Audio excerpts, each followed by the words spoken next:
Amen. Amen.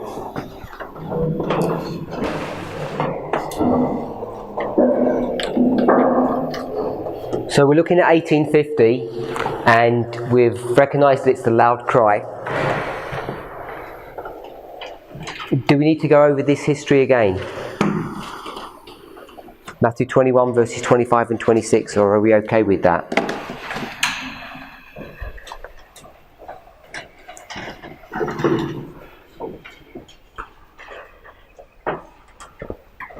So that means it's okay?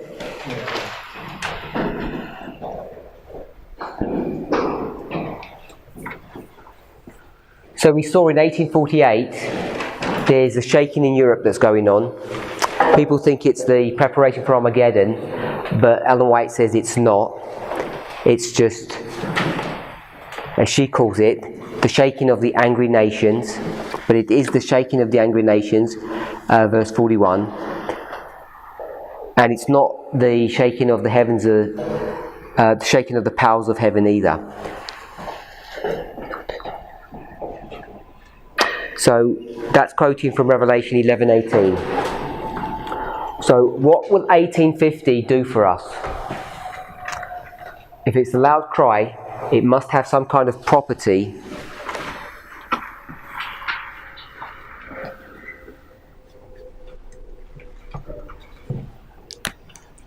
that points us back to 1844 and points us into the future, which is 1863.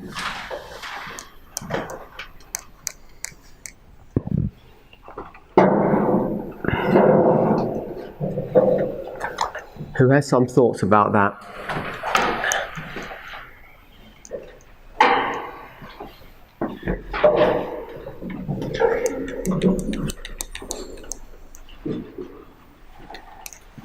What's 1850 going to do to help us to understand 1844?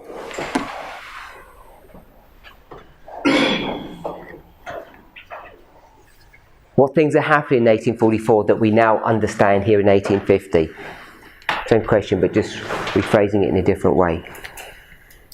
In 1850, they now understand and they're going to the most holy place. So we'll go what's happening in 1844, that's what I'm asking, I guess. What events are happening? There's a disappointment.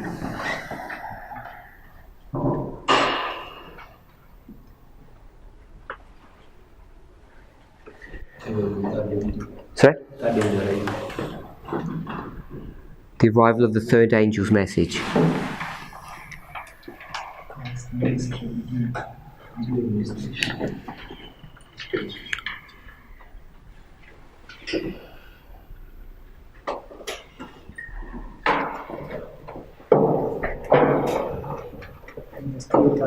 Sorry?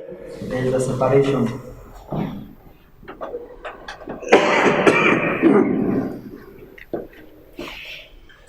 You understand? Third angel message be a sealing message.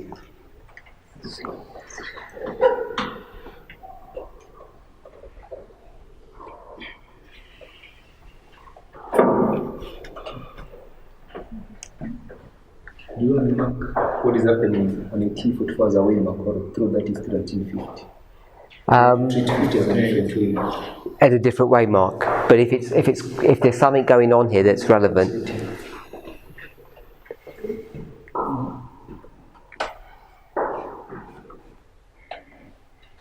What do you mean time setting? People are resetting their plan.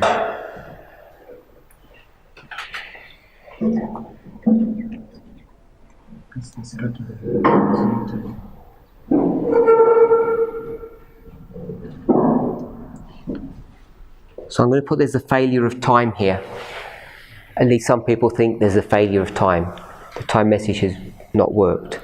End of prophetic periods. Sorry? End of prophetic periods.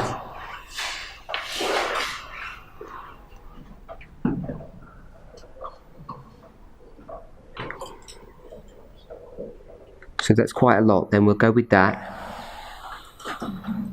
So what's happening in 1850 to help us understand the past.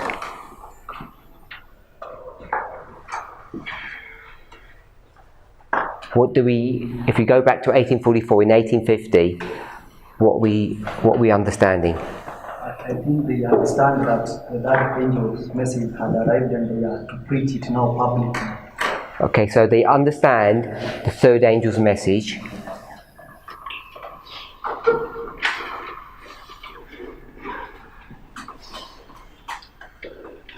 And they need to preach it.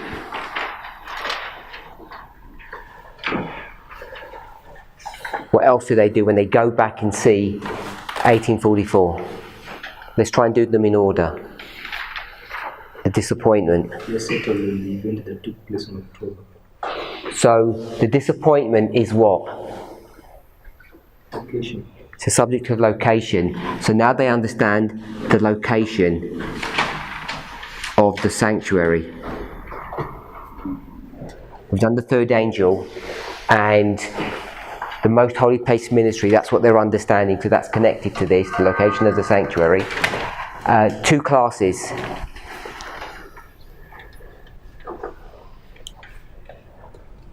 What can they understand now about the 2 classes?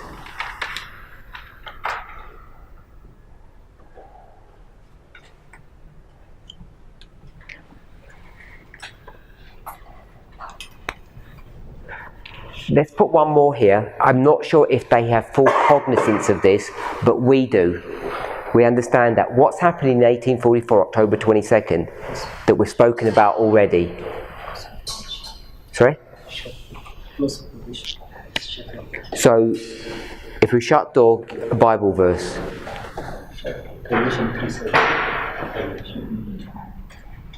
So Revelation 3:7, you said? Yeah. So Revelation 3:7 is what? So this is Philadelphia. So they understand they experience this shut door, and now here they actually understand there's a shut door, and that shut door is obviously from Revelation 3:7, but where else would it be? Matthew 25. So that's those 2 classes that they can understand. So I'll put shut door. And that's the 2 classes. The ceiling. Something different here. 1844 is a reasonable prophet. It makes sense.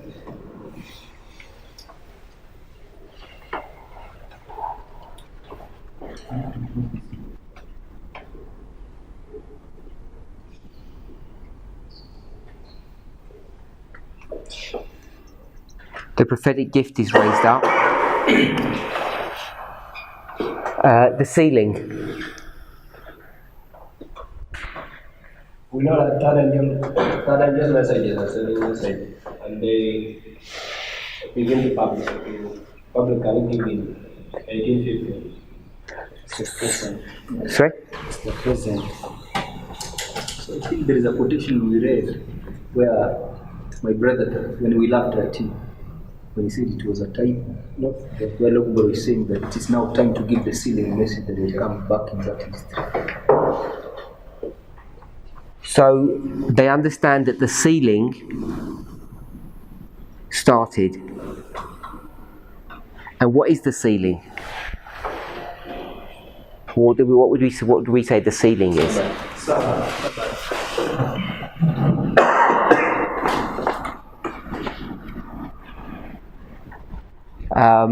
Failure of time.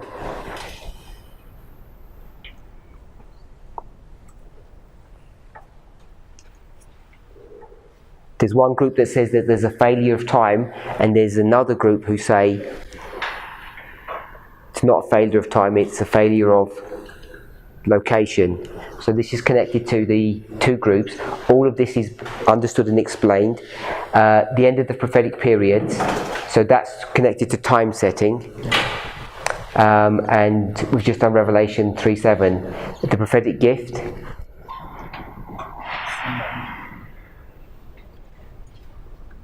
And you can, in December 44, she has a vision. In 50, she has a vision.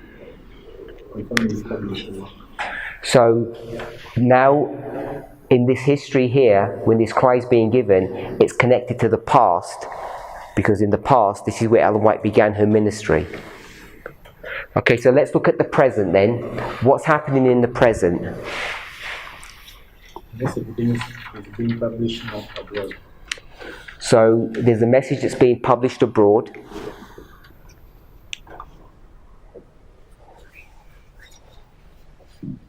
Anything else? Sorry? Maybe chart business making. There's a chart making business, so there's a competitive spirit that's in this history, and we know that in this present condition, or in this present situation, I don't mean we, I mean in that history itself, the chart making business is identifying that there are two groups. There's one group who are not doing God's will, and there's one group who is doing God's will. What's God doing in this history at the present? Someone say something?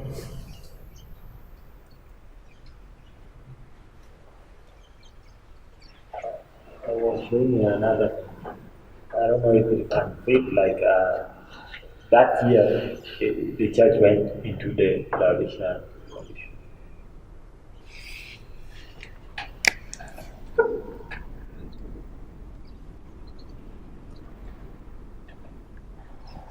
Someone say something? The 1850 chart for the policy. The policy by the chart. So Habakkuk 2 is fulfilled.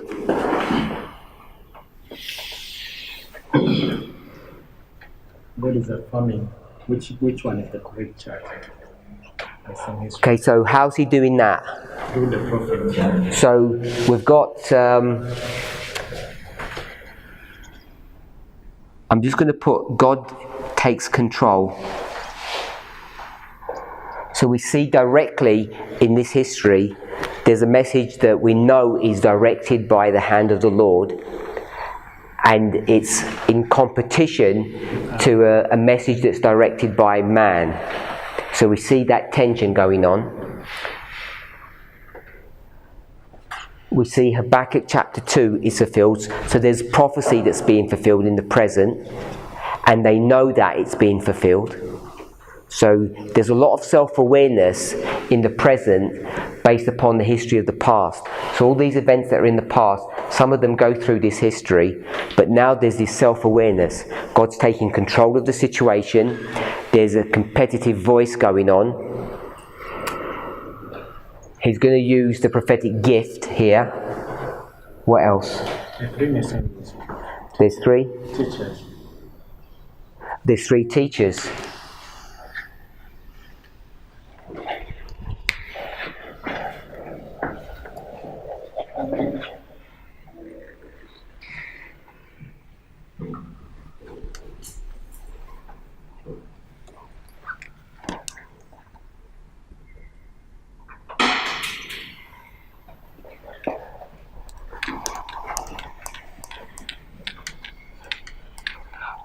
(1848), which is this past history. What do we say about that? I have a lot.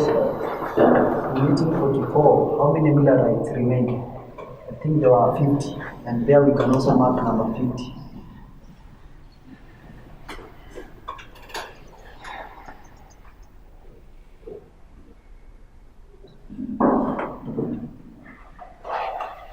So I like that. There's 50 Millerites. There is 50 Millerites, do we know that? Yeah. It's not one of our traditions.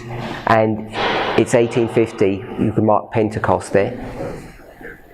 Someone have the hand up? Because in 1850, the organization matured. How do we see that? Future. 1860. How do we see the organisation being matured in 50? Have we read something along those lines, or Maybe read some information. Anybody recall? I think there's somewhere it was saying. A bit louder. There is somewhere it was saying that, I don't know, something along like that, does not agree with third angel should be disfellowshipped. We read a quotation like that. Say that again. Someone does not go along with the truth of the third angel should be disfellowshipped. Okay. 18 MR. 11.3. 11.3. Do you have it there? Yes. Could you read it?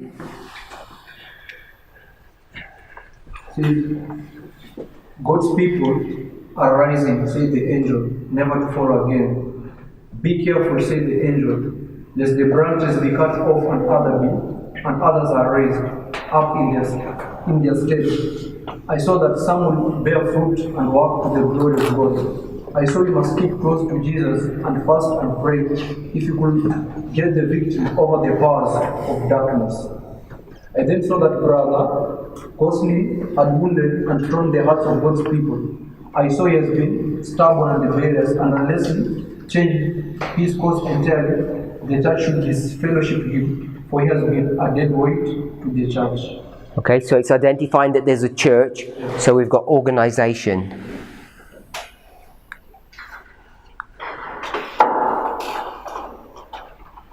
And we can also see that there's darkness. She mentions the darkness there. You read something about the gathering starting in 1850. Also, we put a factor in the fact that a brother said about 50 Millerites in 1844. So can we say that in 1844, 50 Millerites are gathered, but in 1850 they want to be gathered again, but we know they are going to be gathered more this time out because the efforts are doubled. Okay, so in 1844, maybe it's not 50 Millerites that are gathered, maybe that the movement is scattered and all that's left is 50. And then by the time you get to the midnight cry, one of the characteristics is that it's to gather the people together. So there's a gathering that we can have. And I think we can also connect that in the summer midnight cry, we also see a number 50, the 50,000 will come in. We see some similarity.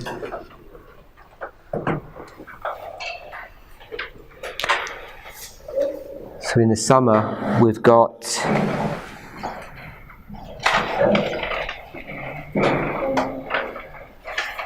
so we had 300 charts here, and we've got 50,000 people.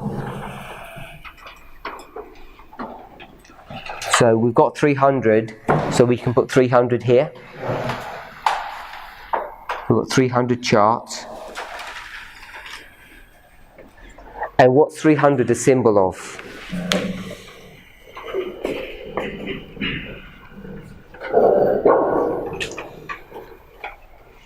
Was it 32,000 people? For Gideon, I can't remember the number. 32,000? And it goes down to 300. And the 300 are who? The one who have been tested, they have passed the test. So these are the tested, selected people. So we've got that. And we don't have a 300 here, but we have a 300 here. So those 300 charts are a symbol that there's a group of people who now have been selected, who've been chosen. Can we also say that 300 is a symbol of gathering? Because at Pentecost, after the Holy Spirit descends, 300 guys want to be converted. So 3,000. So that's the point that he made before. We had 3,000 at Pentecost. So And 3,000 at exit. Yeah, so where's the 3,000? I thought we wrote that down. Yeah, 3,000 at Exeter, and that's why we put the 3,000 there, because we marked it with Pentecost. So, what are you saying here? 300 is a symbol of what?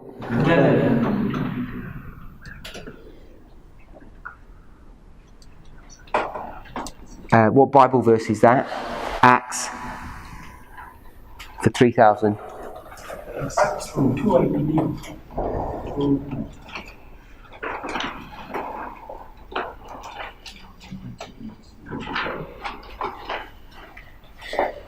So we've got 3,000 baptized, Acts chapter 2. 41. Which verse? 41. Acts 2:41. Yes. You got 3,000 baptized. Yeah. Someone said something?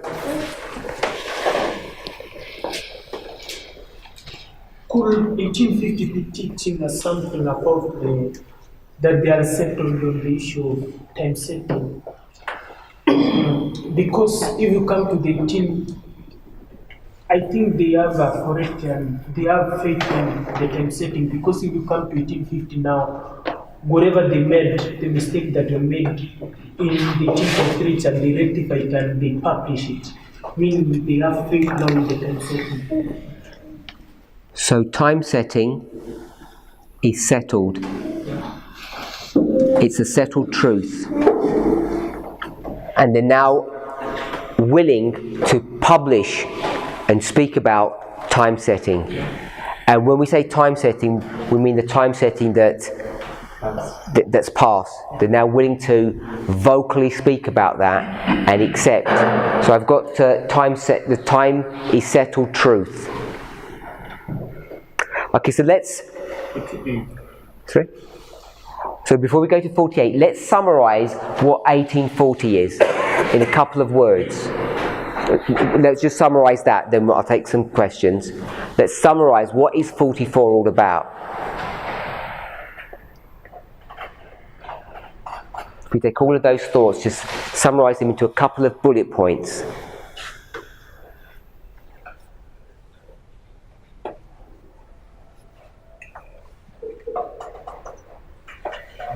I thought you were going to say something. No, but I can try. I can say it is close of probation because I can see the two classes. Okay, so even if we don't call it close of probation, we can see two classes are brought to view. So we can see that. We can also see a shut door, whether or not we're going to call that close of probation or not, but we can see a shut door. So we've got a shut door, we've got two classes being produced. The third angel's message, for sure, begins to do something. And what is the third angel even doing? Oh, it's here. The most holy place ministry. So there's some work going on in heaven. There's a third angel. There's a shut door. And there's two classes that are being produced. So if we just have those points, what is happening here at the midnight cry? Some major things that are important for us to think about. I think we say that in 1844, progressively that is being understood well. And from 1850 now they are going to preach public. So now they've got to a place where they can they're publicly talking about the third angel's message, which is the work that God is doing in heaven, and there's a corresponding work going on earth. What's the corresponding work? In this history that they're going to speak about with respect to the work that God is doing up in heaven. The sealing. So the work that God's doing in heaven, the cleansing of the sanctuary, there's a corresponding work of sealing. Organisation becomes a component of the message. We see that now. There's an explanation of the shut door.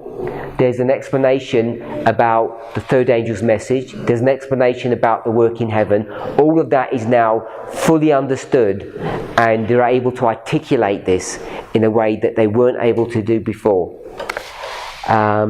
We can see it's Pentecost.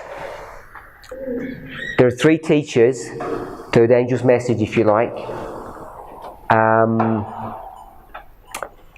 And it's a fulfillment of prophecy, Habakkuk chapter 2. Why have we got Laodicea there? That's because we mark Laodicea there, but we're not sure exactly that would be a component of the midnight cry. We're just marking that there. 1848. What's 1848? I think Laodicean is marking those who were sleeping in those who are trying to touch with the water. That means he was calling them to awaken from arousing from their condition. So the Laodicea is to arouse those people. Which people? I have a quote here, but it's someone particular. Okay. Okay, I think those who have not embraced the Caribbean message. So Laodicea is those who you're speaking to. Yeah. It's not the people who are giving the message. Yeah. The people who are receiving the message. Yeah. Okay. 1848. What's happening in 1848?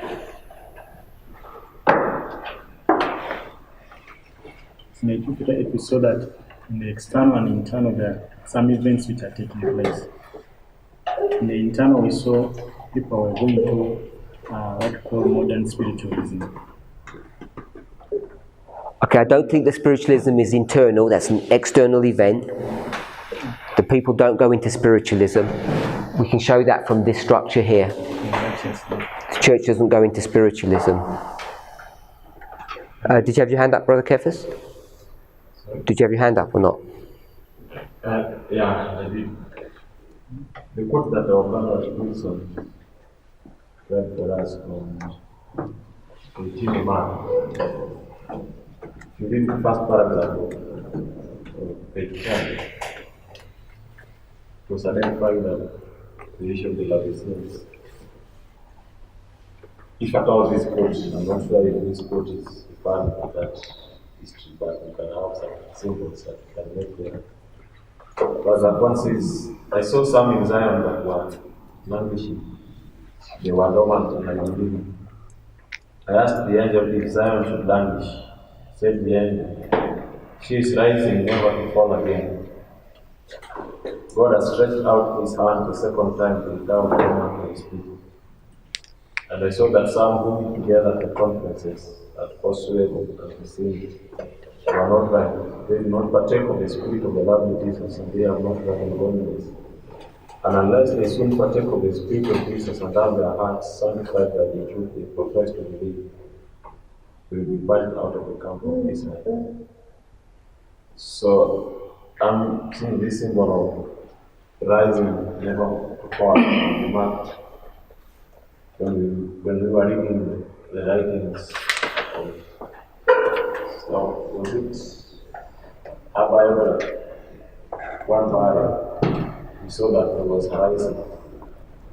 There was a rising that was taking place in that history. And also we saw that in that history, when we read American God has spread forth his hand the second time to recover the remnant of his people.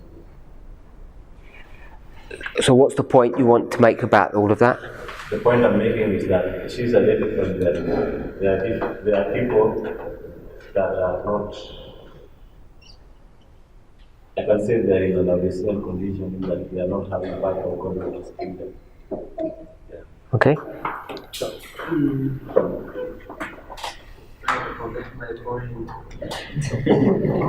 You are done. 1844 we saw we have put there the prophetic gift from connection with 1840 because we read Black Tomorrow's work that Ellen White is being given a vision in 1840 to make those people come. 1848. Yeah, 48. And so 1848, internally, Ellen White has a vision to start the publishing work and start proclaiming the sealing message or the third angel's message. So I get the quote, 16 and Mark, starting from that one. And what's this for? What's this going to tell us?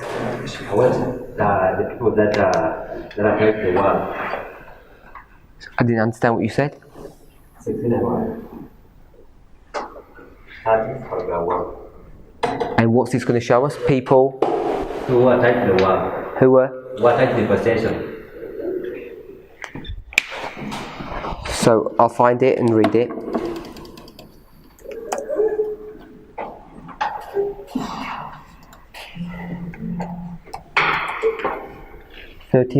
What page? 30.1.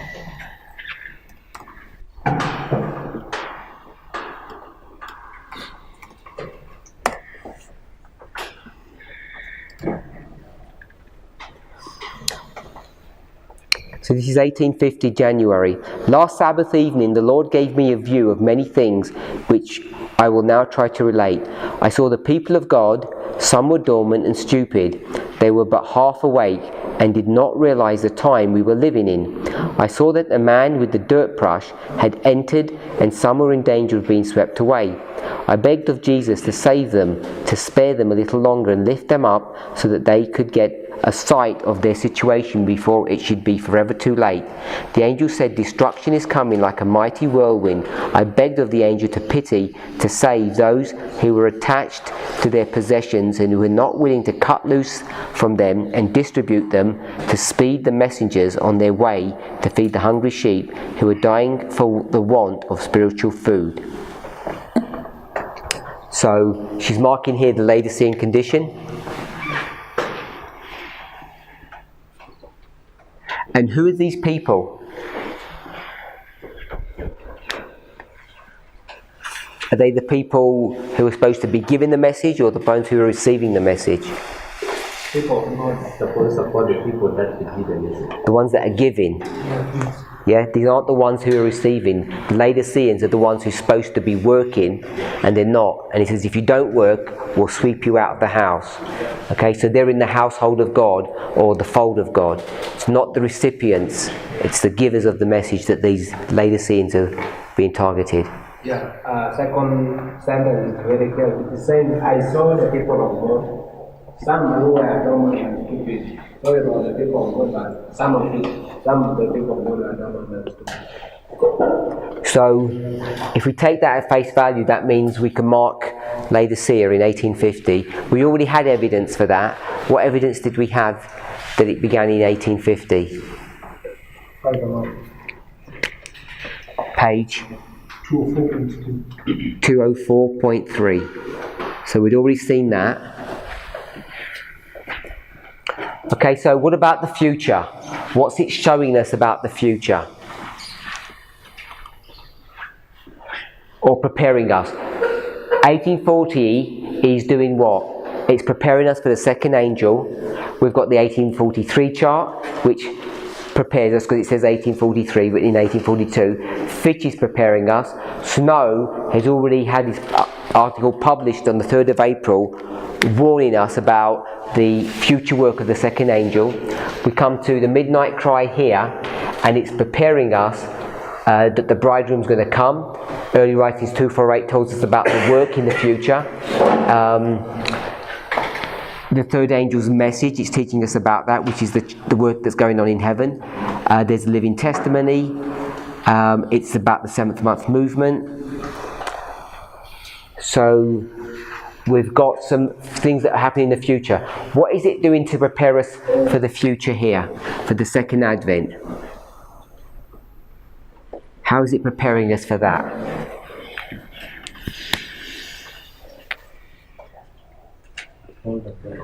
Sorry? I don't think we see that language there. I think we are preaching the sealing message because they know that God, Christ's second coming is about. It's around the 1863 said Christ's second coming, so they are preaching the last message to gather the 11-hour workers. So the work of the chart, the work of this message is the final warning for people to come. It's a gathering message. It says gather, prepare before the end. So we can see that it's the last message for people to come and prepare to get ready. So we can see that. What else? And the message they are giving, the third angel's message that they are presenting to those people. So if it's the third angel's message, what does that mean? It's a same message. What is this? I'm not sure what you mean by it's a sealing message. Okay, so I think that's what my brother just said. It's the sealing message. They're saying the sealing message in the way I think tell me if I understand this correct. You're in the world and you need to come into the church, and when you come into the church, we'll put a mark on you or a seal so that you're in the right place. What else is the third angel's message though? Okay, there is that saying where she says that Joseph let's preach about the Ten Commandments with power. This is Christian Experience, CET 117, paragraph 2. Okay, so they start preaching the commandments of God with power. So we are addressing 1850. Bit louder. We are addressing 1850, and at least when we are addressing at the context that it's preparing the people of the world for the second advent. But if our suggestion that everything will happen in that history to usher in the second advent in 63, I see that 50 is also preparing those who are giving the message to go through the time of trouble, at least into the second advent. So this third angel's message is to say, what do you need to do? You need to prepare for what's about to happen. And what's about to happen? Judgment's about to happen. It's going to be poured out upon the earth. So you need to prepare for that event, which is the second coming. So there's this preparation for the second coming that we can see there. And it's the third angel's message. So they now understand that Christ has entered the most holy place, and therefore it prepares them for the final change of dispensation, Christ coming out of the most holy place. So we know he's in the most holy place here, and we're preaching that, and what we're preaching now is that he's about to come out, and you need to prepare for that, because when he comes out, he's going to bring judgment with him, which is exactly what Snow was teaching. So the preparation is the third angel's message: prepare for judgment that's coming, prepare for Christ to do another work in heaven, which is coming out the most holy and coming back to earth. And they connect the organization tells the church triumphant. So it's saying prepare for what? The church triumphant. God's church is gonna fully. So prepare to join the church triumphant. If we're going to say the church triumphant is in heaven, Ellen White speaks about that. So prepare to become one with the church triumphant.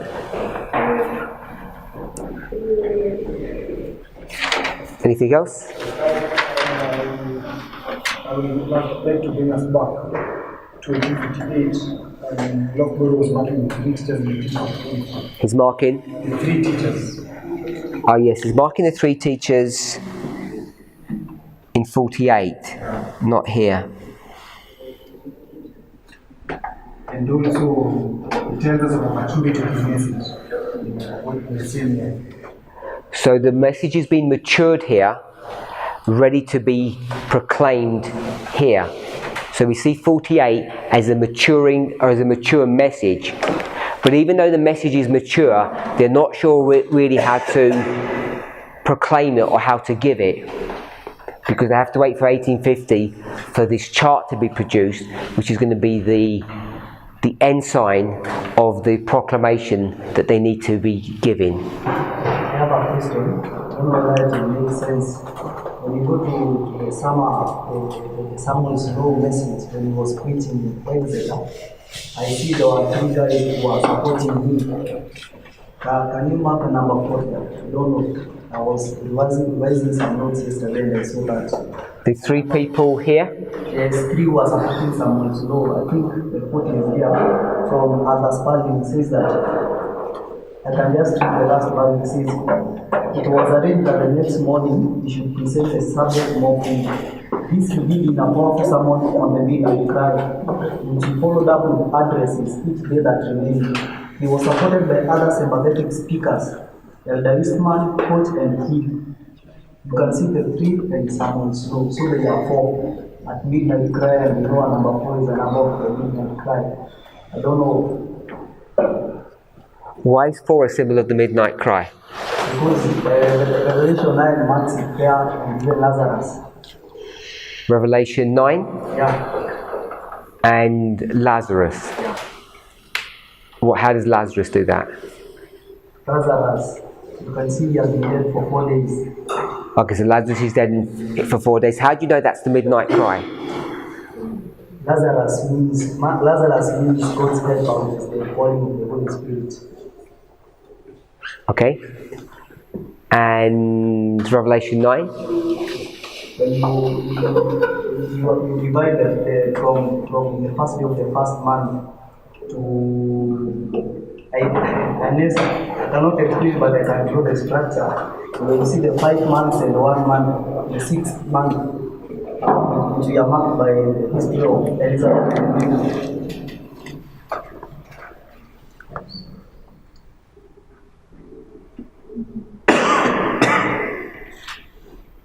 Yeah, then from 5 months is the symbol of the 5 months that the 5th trumpet was to do its work from 1229 to 1449.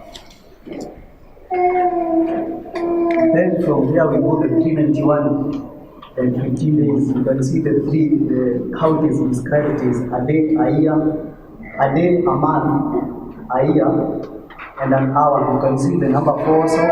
And still from there you can see from 1844. 1840 is when the 6th trumpet was blown. So this is 1449? Yeah, from there. And you can see... The 391 and 15 will end at 1840. Where's that? The next way mark. Here? Yeah. Then from 1840 to 1844 you can see the number 4 there. 4 years? Yeah. And...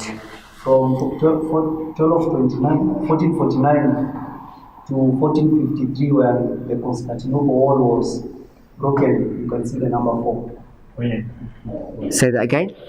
From 1449 to 1453, it is 4 years. Where's 1453? 1453 is what you should mark then from 1449 when the wall was broken. Where do I put it? Yeah. Where? Let him do it. From 1449, here, you mark another way mark, you write 1453. Here? Yeah. That is 4 years when the wall of Constantinople was broken. And this is? 1453. This time span? Or you're not going to do anything there? I'm not going to do it. So, what are these waymarks? Now from... What's that waymark? That waymark is now the first day of the first month. 9/11? Yeah. And that waymark? That one is... I know the 1453 is what waymark? Midnight Cry. And this one? 1840. I don't know that. And this one? But I know that one is sealed. 1844. Yeah. Anyone want to help? I think 1840, that's where that midnight cry. That's midnight cry? Yeah. And then what's that? So I will leave in the middle. I will go back to the 5 marks. Take that off? And then throw the one at midnight. That's midnight. Anyone else?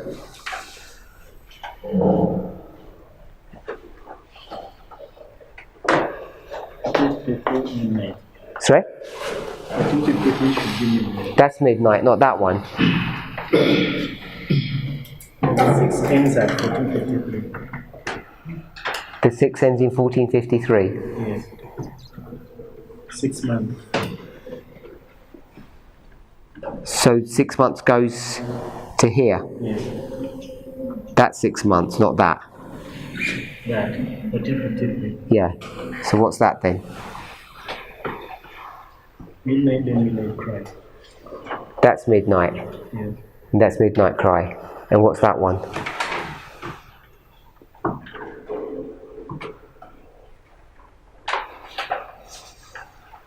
Prediction before midnight.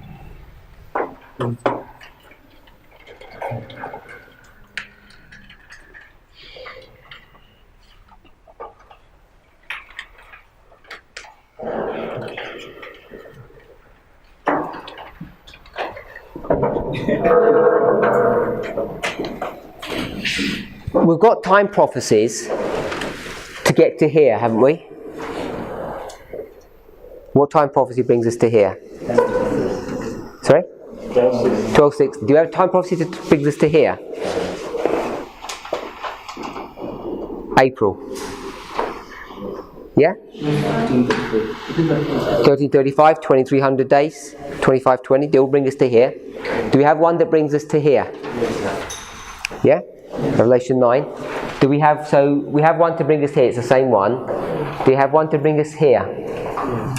Do we have one to bring us here? Summer. Yes. What time prophecy brings us to the summer? I guess you can. If the year 457 is the year 1844. Sorry, if what? If the year 457 is the year 1844. We have 3 dates for the year 457. First day of the first month, first day of the 5th month, 10th day of the 7th, which will line up with 1844. Okay, so we've got a prophecy that here it's the 2300 days, and it's Ezra 7, 2300 days. First day of the 5th month.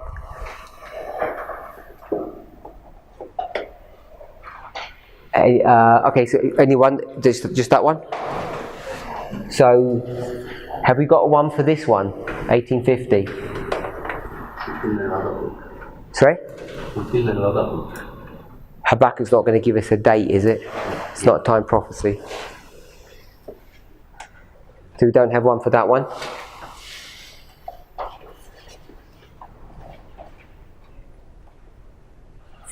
For the 1850 chart?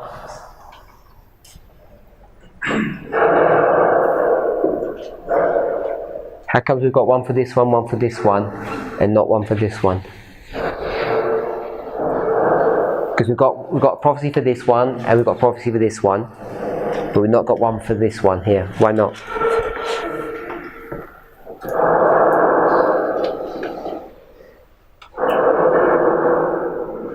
Maybe it's because we're in the scattering and maybe there's no time.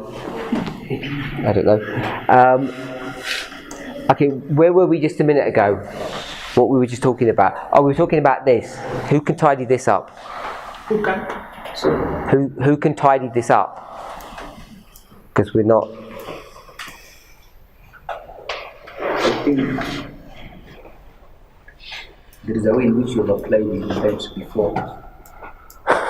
But based on the fact that our series of classes have shown that 1844 is a symbol of the close of probation. So that 1844 lines up with close of probation. I will take 1840 to be the Sunday law, 53 midnight cry. 1840 Sunday law. And 53 midnight cry.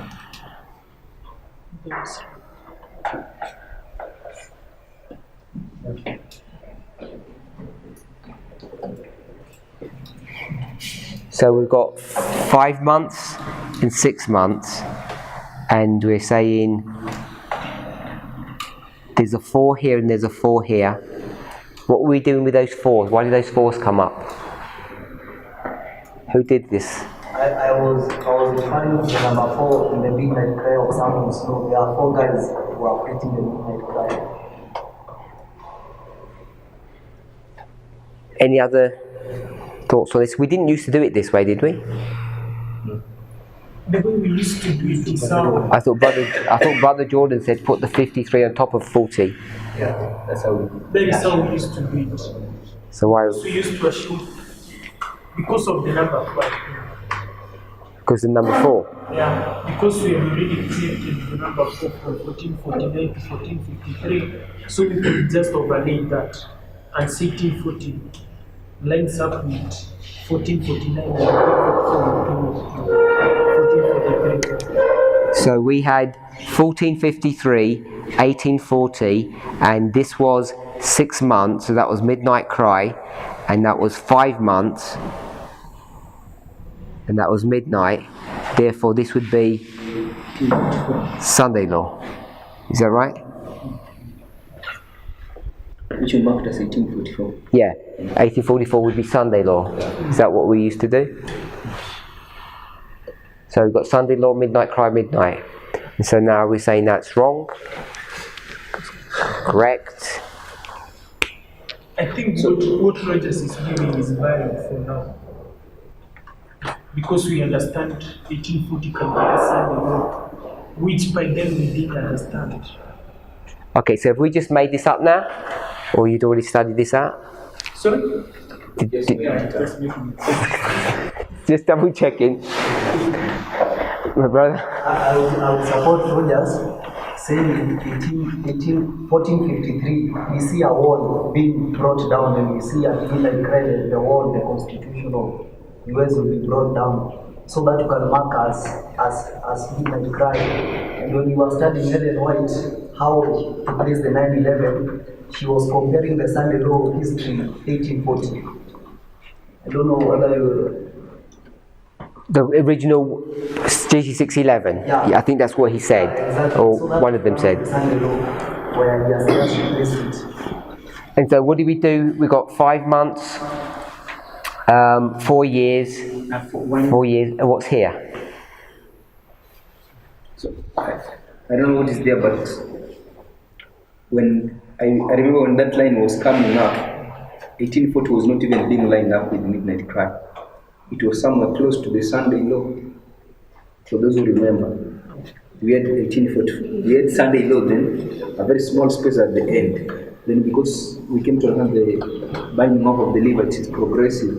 So what we first did was, we had 1840 like that, and that was 1453. So 1453 was the midnight cry. Yeah. And then 1840, this 4 years, this was sort of stuck here doing nothing. And we didn't like this gap, so we just dragged 1840 and brought it here to the midnight cry. Yeah. Because it was a glorious manifestation of the power of God. So the point being, the emphasis we wanted to bring is because when you see the 4 angels in Revelation 9, they are bound. So that we were taking that symbol of bind, and we were looking for the binding off. But in whatever case, if we line up 1840 with the Sunday line, 44 with the close of probation, that is still a binding off for the 11th hour. I'm feeling like how we did it initially just because we had no option. I don't know if we had understood the binding off of the 11th hour workers. Just dragged it to the end and placed it in the midnight cry. Okay, so we started off with this structure because we just wanted to make it linear. We couldn't put this 1840 because it wasn't doing anything. Although now if we looked at it, what would 1840 be? It'd be a waymark in between. It'd be the loud cry, wouldn't it? Yeah. And so now we're saying perhaps this is a much better way to do it. Okay, so does that help with those number 4s, or it's not helping? Yes, it's helping. Okay. Are we okay with the past, the present, and the preparation? Sister Emma? You're not looking happy? Okay, this is this last bit that lost you.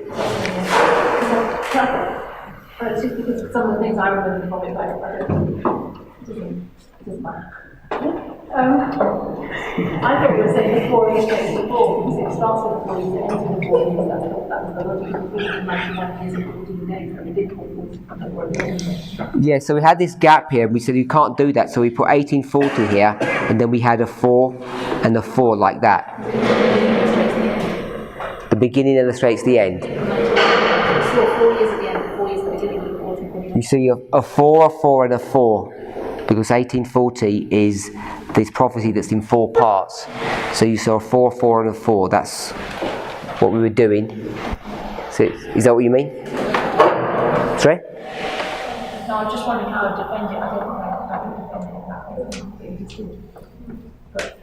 I just did what you just did, beginning and the end. Yeah, beginning and end. I thought there was a gap in the middle because we had the beginning and end of 391 years and 15 days, and that's how we got that 4 years and 14, 15. I think we did it because we didn't want to have this 1840 waymark in the middle of somewhere which hadn't been defined, so we thought that must be wrong. But but now we actually realise that there is a way marked there anyway, so maybe it was originally correct. Yes. Go ahead. I remember the reason why number 4 was marked there. So when you see the beginning of the sixth trumpet, so you see it is marked there. It is by number 4. And when you see almost the end, so we see resurrection symbolized by number 4, 1840 to 1844. So I'm saying this is the reason why it was marked there. So it was because of symbol of number 4 is marked in the beginning and the end. So, back at this point, I'm seeing that there are number 4 repeated 4 times in that line. The beginning in 14.9, there's a 4 sultan and there's a 4 progressive. From 14.9, There's 4. 4 from the beginning, 4 sultan. And then there's a 4-year period from 14.9 to 14.3. And then at the end, 1840, then we see that there's a 4 European nation coming together in 1840. And then 4-year period from 1840 to 1844. And brother was marking, in that line that we marked there, 1840, that is a Minar, and then we see that there's a 4 European nations that coming together. And I compare Minar, whereby there's a 4 speakers as a point.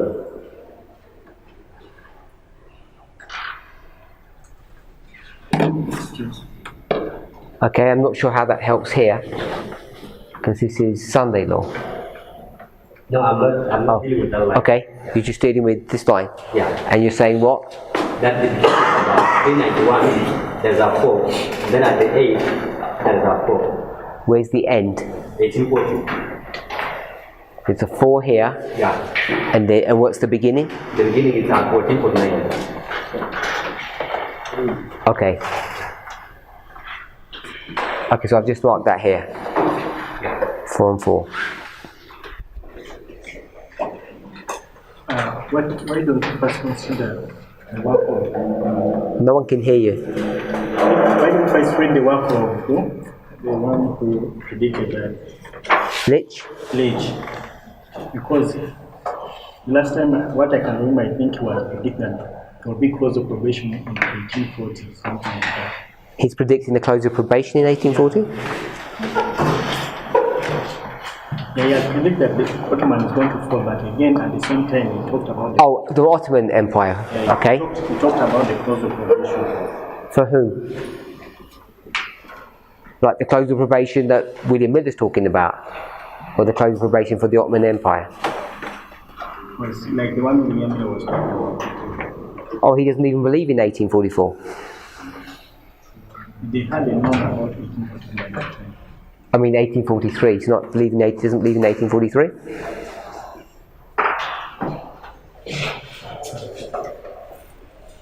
And last time I read that he was talking about the fall of Ottoman Empire and also probation of that time. Okay, I guess I haven't read that. You're saying he's saying everything's going to finish here. Maybe was saying it was a question of the church. Okay. Okay, so I'll leave that as it is. If we're okay with that. Brother Kefis? Was pointing out the publication of the 1850 chart. I thought we read last time pointing out the publication of the 1850 chart, but we believe that was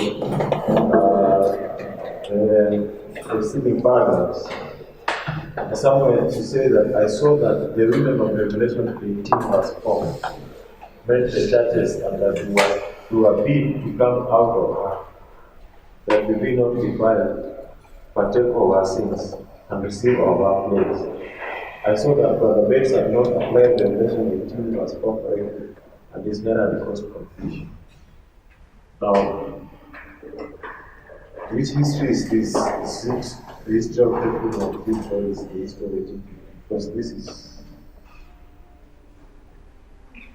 I don't know, why are you asking the question? What's the context of? I'm asking, can we mark this quote that a mark 2 or 2 can be related to?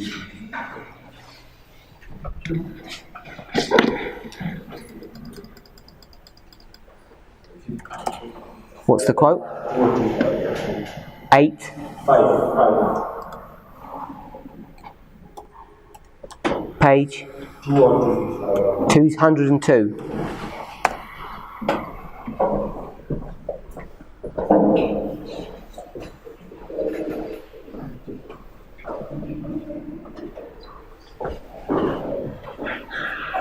So it's the same section that we're seeing here. This is manuscript 309, the formative years of the church.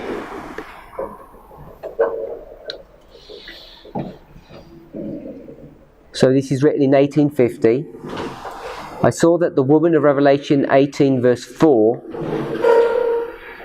meant the churches, and that we were bidden to come out of her. Just one point, regardless of what this actually means. We've discussed this already in class. What is Babylon?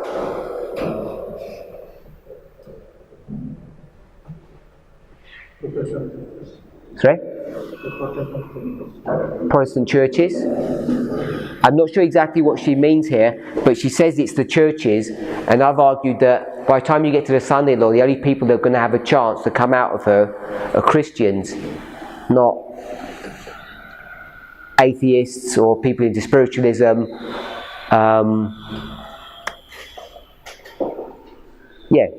Not people who aren't into spiritualism. Basically, only the people that can come out are people who are already Christians, because it says about the churches. So the woman in Revelation 18 verse 4 meant the churches, and that we were bid to come out of her.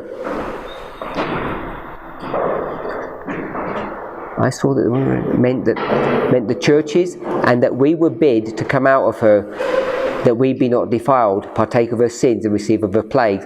I saw that Brother Bates had not applied 18:4 correctly, and his error had caused confusion. So I guess we'd have to read manuscript 14 if he gives him more information. It's manuscript 14. It's the original one. Because I'm not sure what his view is of 18:4. So she certainly has a vision about this. I don't know what to do. What we'd say about that.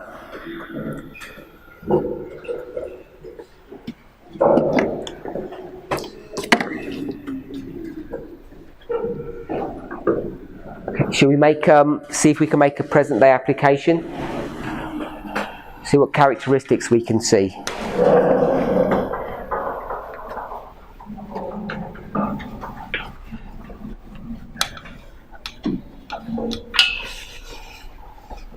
What's the past that we're looking at?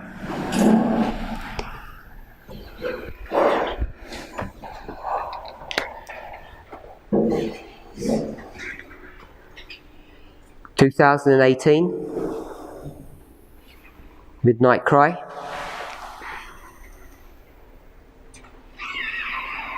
What's this one here? Before we meet the parallel, Okay. I wanted to ask if you can see a parallel with the work of Fitch, and can you compare it to the work of Parminder in 1856? Oh yeah, we didn't mention. Yeah, let's put that back in here. 56. This is Edson. We have to put Edson in here because Edson's going to actually be the one that prepares us for 63. Yeah, we should keep that in there. This is the 2520.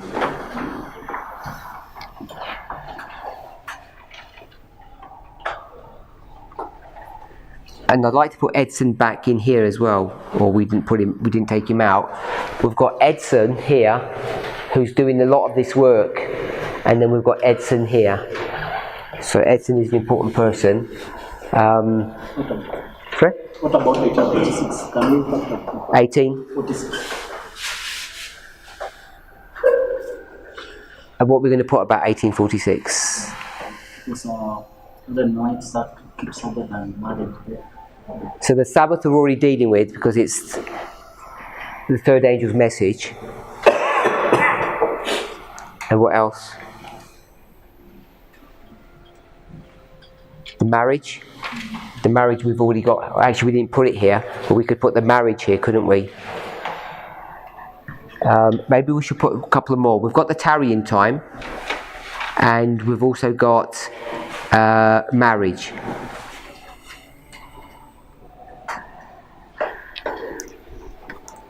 So the 250, we see that God put back together with people, but at the same time He scattered outside. Last bit, scattered. He scattered those who are outside. So there are two things, gathering and then scattering. Who's He scattering? So we need to go first.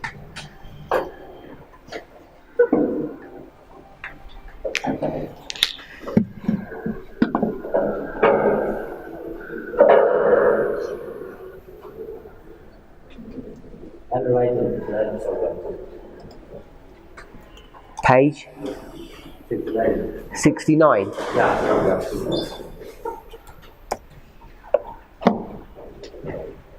Preparation for the end. At Oswego, New York, September 7th, 1850, the Lord showed me that a great work must be done for His people before they could stand in the battle of the day of the Lord. I was pointed to those who claimed to be Adventists but who reject the present truth, and saw that they were crumbling and that the hand of the Lord was in their midst to divide and scatter them now in the gathering time, so that the precious jewels among them who have formerly been deceived may have their eyes open to see their true state. And now when the truth is presented to them by the Lord's messengers, they are prepared to listen and see its beauty and harmony, and to leave their former associates and errors, embrace the precious truth, and stand where they can define their position. The Lord was in their midst to divide and scatter them, so He's going to scatter them in the gathering time.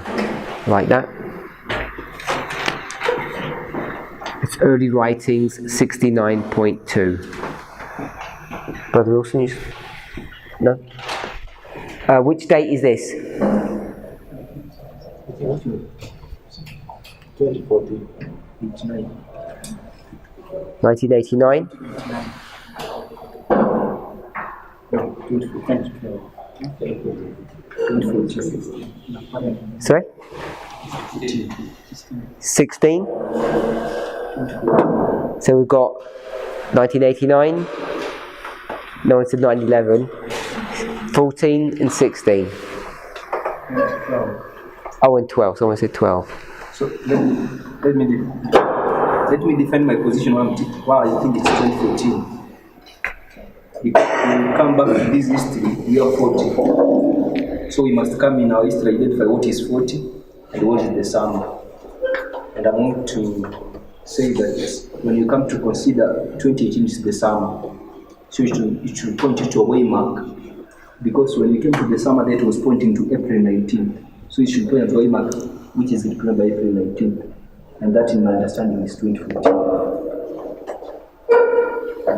Not 9/11?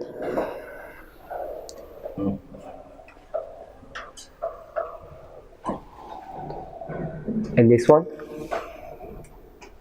After we finish this one, and then I will defend why we have to go back and find another one which is 1814 or the allowed. So that's not 1798? 2014? Just 2 lines from Miller history. We've got 3 actually, we've got 3. Okay, but this one, I'm saying is this one. Okay, and this one is what? Discuss that one in our history. It's not the same one? Which You're not going to put 3 underneath that, or? I'm saying, if you go to Miller history, like you've done Miller history. Okay, so this one you're not going to make 2018. 1840. I'm just trying to understand what you're saying. I'm saying this. When you go back, if we leave that aside, if you look back, I said you got 2, yeah? you are 40.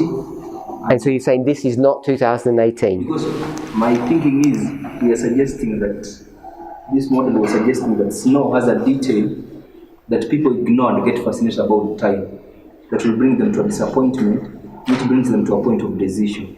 And we are saying that is raffia. Raffia to me will be the October disappointment. So in our history, we should be able to identify what is it that illustrates the April disappointment. I've got that, I'm okay with that. I'm just making sure you're saying this line is not this one, it's another line. Because in this one you want 2 midnight cries. Yeah. So you want 2 midnight cries in our history. So 2014 is April. Yeah. How did you get 2014 to be April? I think you've done that already. I think I have as well. Huh? Yeah, I think you understand why April will be 2014.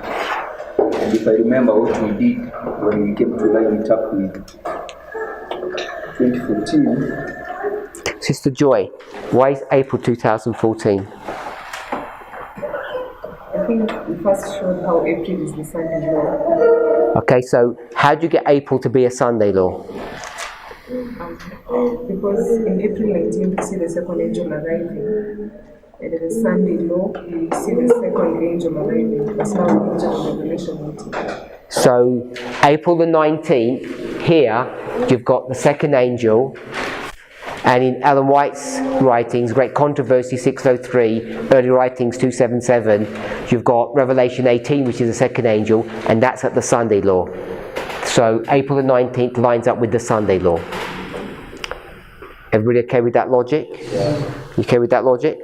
And we're saying, without going into the detail, 2014 is a Sunday law, therefore this is April.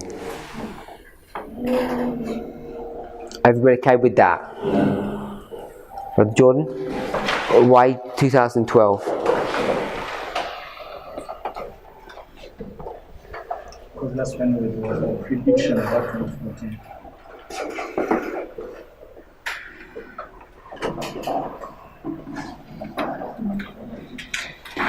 So where's 2014 then? So you put 2014 here.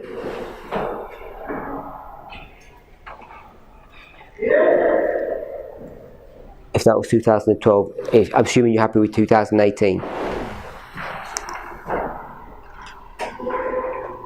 was saying that since 1840 was the prediction. Sorry? 1840 was the prediction which came to its fulfillment. So in the center of the prediction about 2014. Are you going to mark 1840 as a prediction or 1838 as a prediction?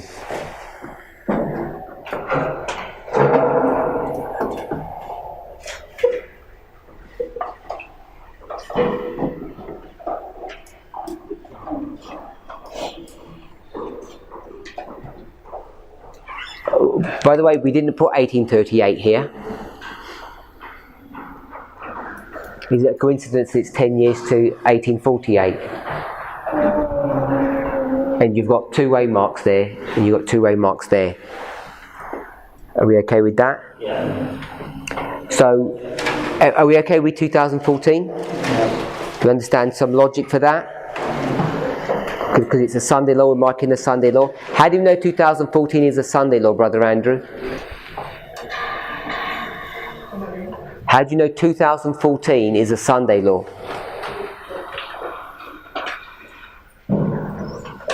Because of VC6 11. That Sister White's tied the second angel message there with the April. You don't think that's Daniel 11 verse 41? Sorry? You don't think that's Daniel 11 verse 41 in GC 611? GC 611, you don't believe that's Daniel 11 41? Yes. Do you think 2014 is Daniel 11 verse 41. How I understand is this that last time we lined that 19 was the Sunday. Okay. And the way I understood it is that as in 2014 we predicted also the Sunday, so that's the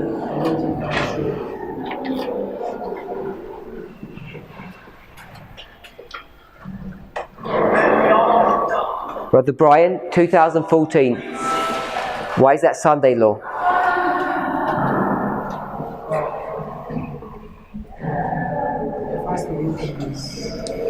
The first reason is that's where there was a prediction of the Sunday.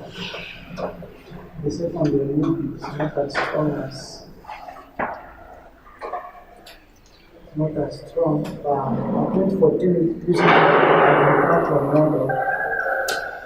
That's where we find the investigative judgment.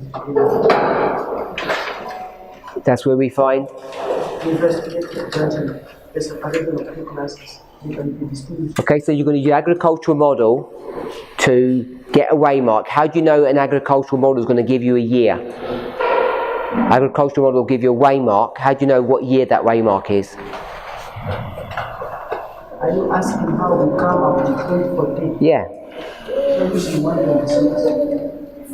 So you can use 126 from 1888, get to this date, and then you can use an agricultural model to tie that up with. In 1888 you can see a Sunday. Okay.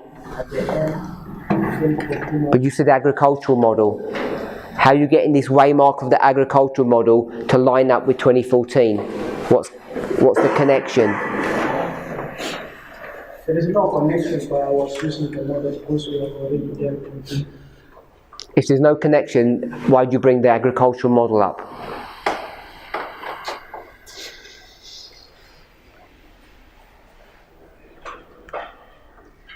Who can help him? Can you help him, my brother?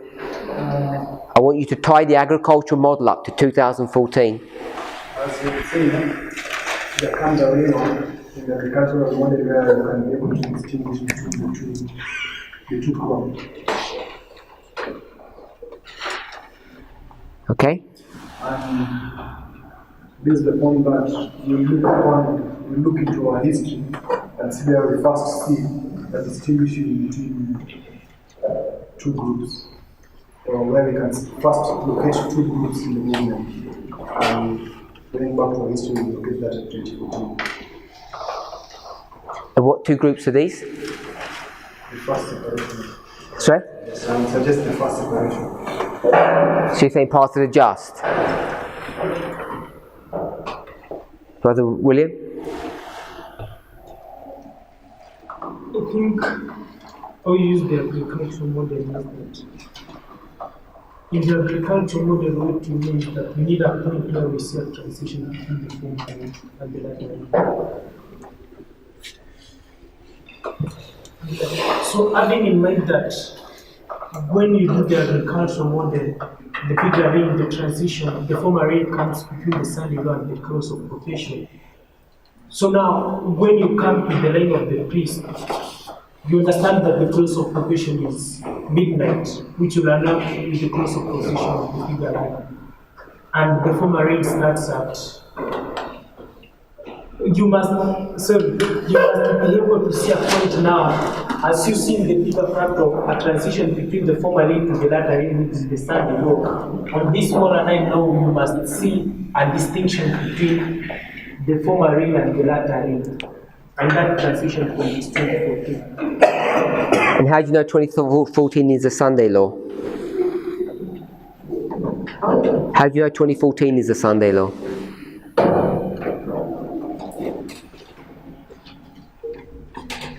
I've got Sunday law, two crops, former and latter rain. How do you know that waymark is 2014?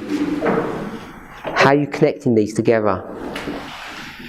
I think how we connect it First, I think we have to come up with 2014 as a winner before we connect. How? 2014 is mainly established through the separation and the 126. So we've got 126. Separation, path of the just and us. Yeah. And then we have the 126 which creates 2014. So you already have that structure of 9/11 2014 and the close of probation, which is in a bigger range. Say that again. I'm saying you already have, after establishing 2014 as our wema, then you have that structure. We know we have 9/11, you have 2014, and then you have midnight. Without factoring in where it is a Sunday law or not. You already have that structure.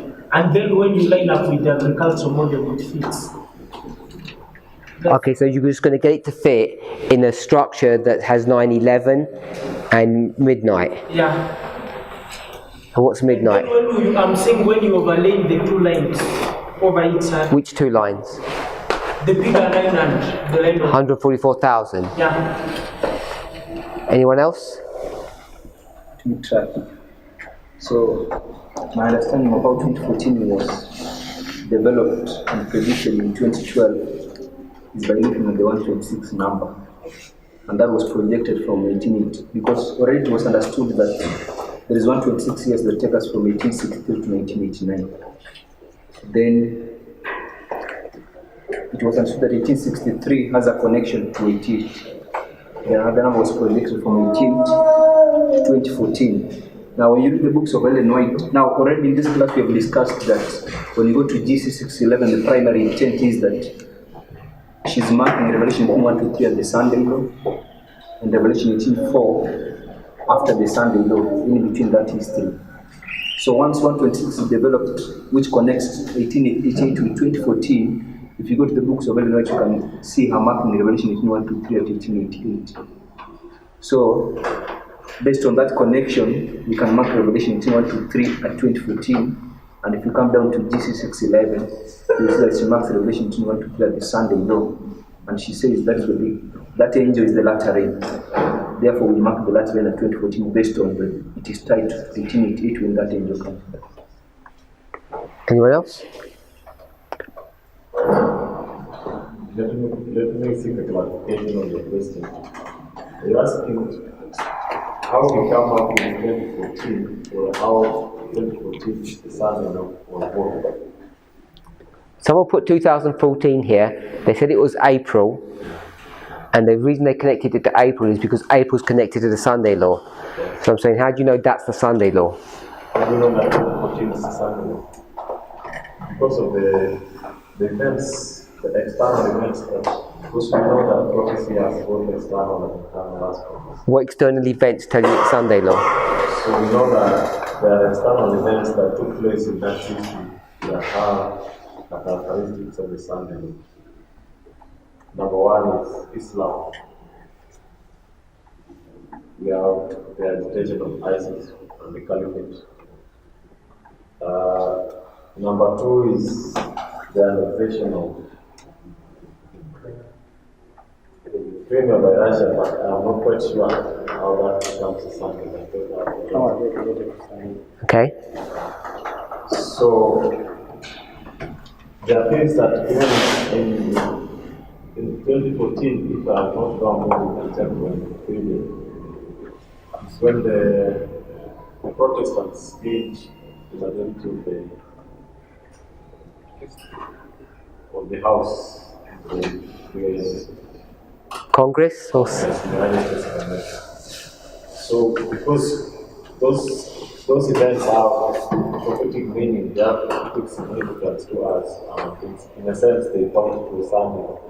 So the Protestants didn't have control of Congress before that, before 2014.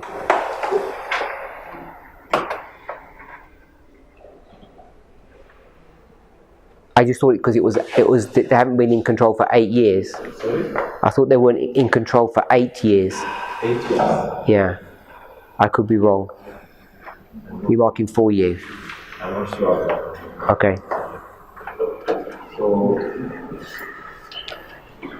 So my point was that when we look at those events, they have characteristics of the Sunday law. So in relation to what you were studying, when we were reading the controversy 611 and writing 277, and we saw that the context of that narrative, or what the plain reading of it, Sister White Martin is Sunday. Also, when we went to the agricultural model, we saw where she's marking the latter way, she's marking the east of the Sunday. With an understanding of what 2014 is, we are marking those. So you've got the annexation of Crimea, you've got the creation of ISIS, and you've got Protestant churches taking control of Congress, and that's why you're going to mark it as Sunday law. Okay? Okay, I want to add something to what I said. When you look at 2014, it has a link to 9/11. At 9/11, the USA Patriot Act. And I think it's at 2014, the USA Patriot Act that is when the USA Patriot Act is revoked, and instead of it, we have the USA Freedom Act. But we usually mark in this movement that 9/11 there was an attempt of a Sunday law based on Psalms 48, but the law defers that. And approved for that Sunday law is the USA Patriot Act. But when you look at the Patriot Act, is how the government is going to use it to get information of the people and use it against the people without their will. And we see that's the same thing that is happening in 2014. So you're going to make 9/11 a Sunday law, and you're saying it could have been the Sunday law? Or what Sunday law could it have been?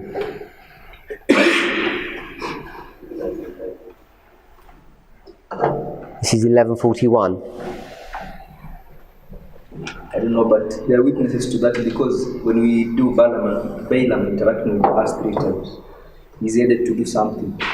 But it couldn't have been 1141, because it would have been 1141. Maybe. And if it was 1141, that would have been the latter rain. Then you would have had to have former rain and a preparation. So you would have to create a structure before that. And the problem at 9/11 is that we're just taking over from because Saul has just died at 9/11. Saul. So can you even have structurally, can you have a Sunday law there? Are we prepared to put Sunday laws and events outside of a structure? Because I think you're going to have to do that to make 9/11 a Sunday law.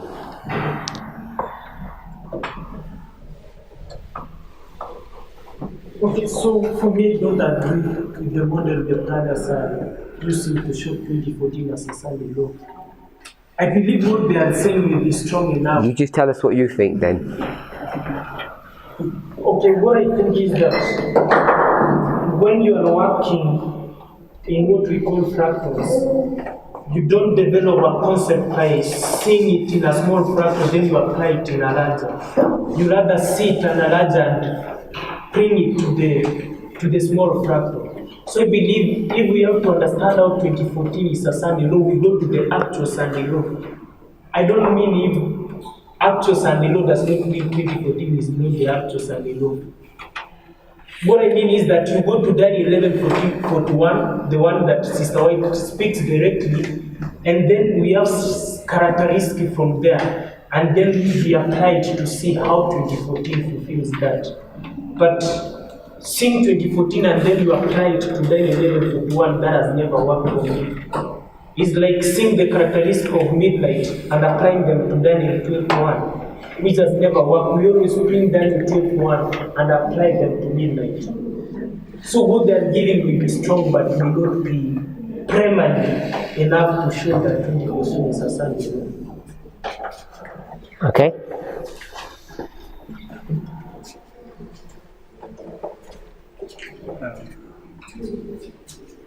When we met last time, 2014, and say it was just Can you hear him?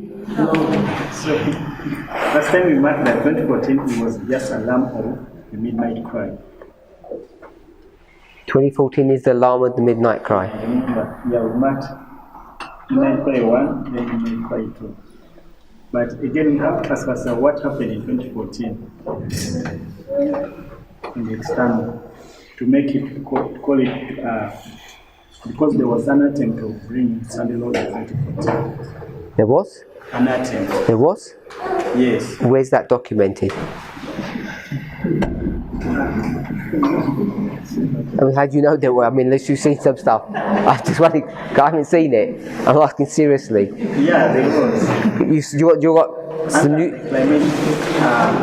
Under the law which was passed in 2015 of protection of the environment and family deaths. So you're telling me a climate change law is a Sunday law? It's a disguise.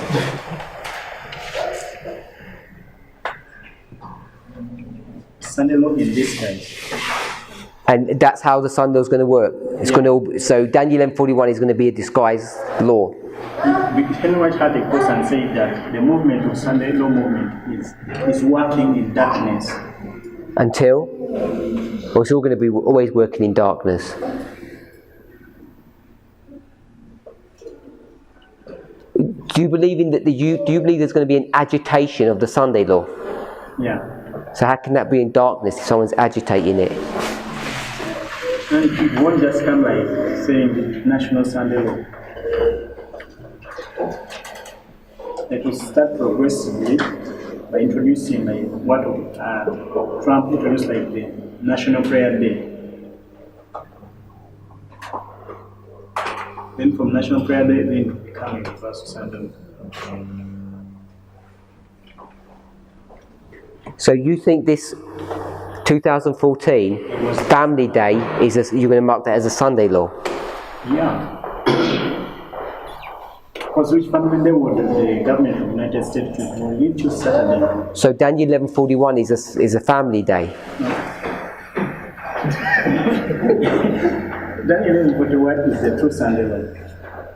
And this is what? Another more an agitation for that. Okay.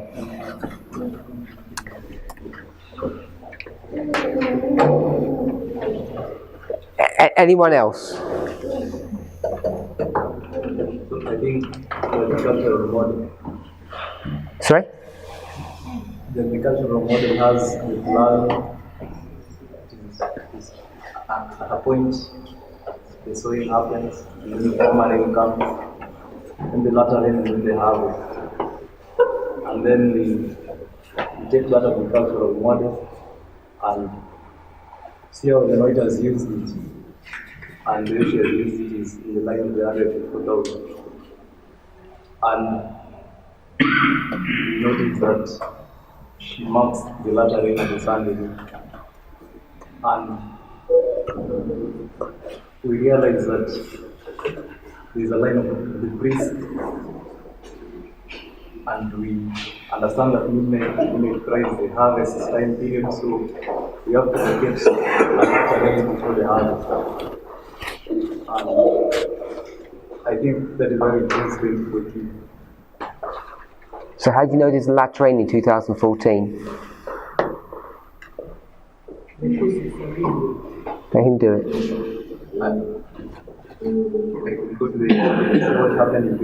Tell us what happened to make you think there was a latter rain. So we have to understand that latter rain is some type of a message. And we see some messages coming in. Which is what? Yeah, which message? Basically all from Ezra 7:9. Ezra 7:9? I think I agree with what he says in the sense that for me to give the agricultural model that is the primary to show us 2014 is a Sunday law. And if you remember, the first time 2014 you are showing, all you are showing it as the latter rain.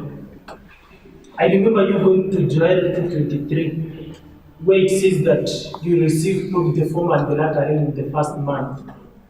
And then if my memory serves me right, you said we can apply the number 30 from 9:11 to midnight. And if we have to receive both the former and the latter rain in the first month, so that is a 30 from 9/11 to midnight, you can say you received the former rain for 15 days and then the latter rain for 15. And we know 2014 is a midway. So you can argue that from 9/11 to 2014 you received the former rain, which is 15, then midpoint 2014, from 2014 to midnight you received the latter rain. So that shows you that 2014 is the transition. So, and if you go to the latter rain, the Sunday law, you have a separation, just as we have a separation in 2014. And what's the separation?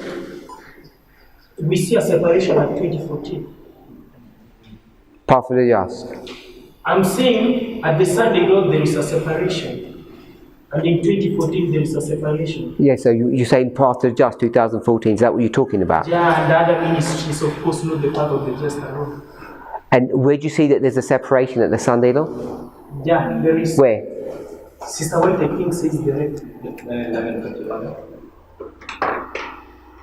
Daniel 11:41? Monday shall be overthrown?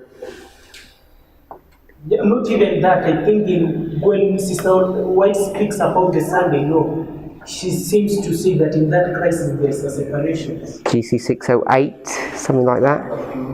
But I can find several quotes to show that in the Sunday law crisis there will be a separation. I don't have them at hand, but I know okay. Sorry? GC 608. So in the point of separation, I think that's what brings a Sunday law, because that's what marks the Sunday law, because there are two crops. As what my brother said, in the parable of Matthew 13, there are two crops, and that marks the transition from the former rain to that rain. And they're going to separate then? Yeah. In the parable? No. He says, let them both grow together. When they are seen, that marks the transition. Yeah, but he says when they separate. You did. No, I said there is a separation. I didn't type that. Separation. There's a separation at the Sunday law. He said. And you're just saying they see the difference at the Sunday law. I'm just like they're two different models. Because what are the servants wanting to do at the Sunday law? Together. They said, can we separate them? He says, no, you're not allowed to separate them. That's what I'm just picking up. That he says that we can show the separation. I just asked you what model that is. And you said it's the model of Matthew 13. In Matthew 13 it says, don't separate them. Let them be together.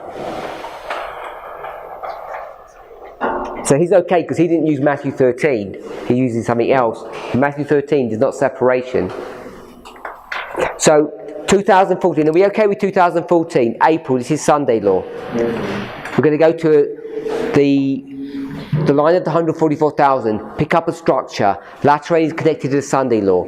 We know that. Sunday law is the latter rain, we know that. Then we're going to come to 2014, and the latter rain is this flood of information that we see.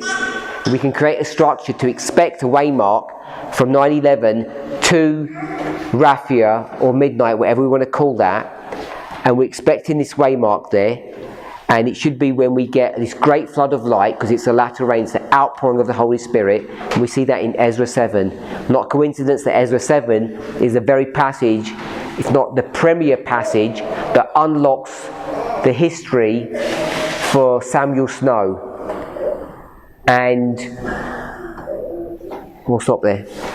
Yeah, I just wanted to ask, we know that 2014 is a peculiar waymark in its own, because we don't even those evidences in 2012. 2014, when it's being predicted as a Sunday law.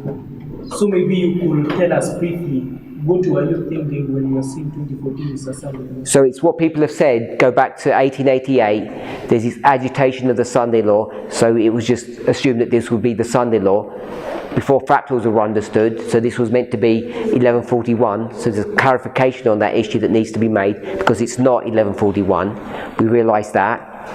Then you've got the angels of Revelation 18 at both places, so it's everything that people have said.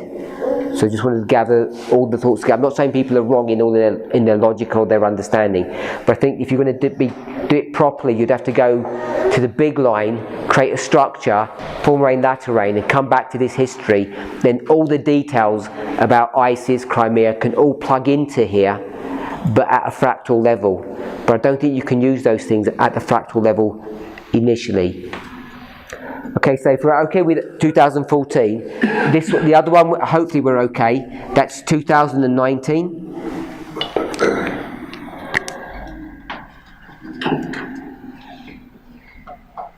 Close the probation.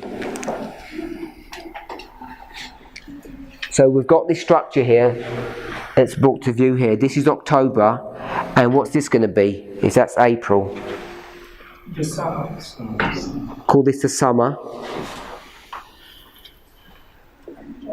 Okay, so this is going to do what? Explain the past. How does this explain the past?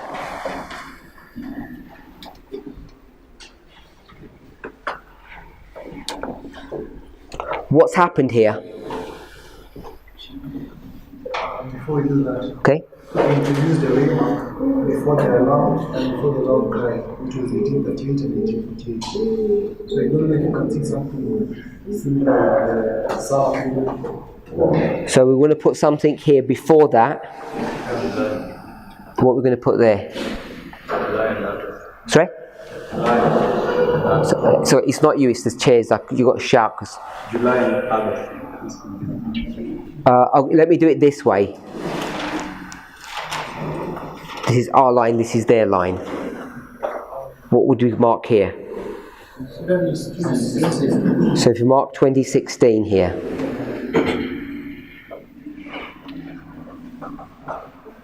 So in the line of 1848. That's what he said. 1848, 1838, and it's no time. sorry? It's no time how we going to work that on. You need to July 21st and August. So in this history, we haven't specifically done anything. I don't know if we might mark it May 2nd. I'm not sure we didn't do this one here, did we? Depending on how we're gonna lay that out, we weren't specific. What's this way marked here in Millerite history then?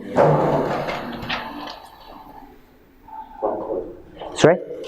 I think I'm getting confused because we had marked that we had drawn a structure where we marked 2016 with April. With marks. With many characteristics that show 2016 and April 19 are the same. And we marked 2014 to be the alarm.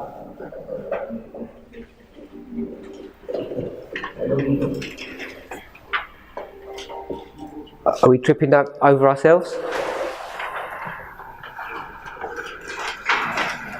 I think when you say that this time, the 2014 is to be alarm, we just confirm when they need to be true midnight crisis. Because if you have alarm, you must have the true one. So if that is the case, because the alarm level is going with 2014 was going with 1840.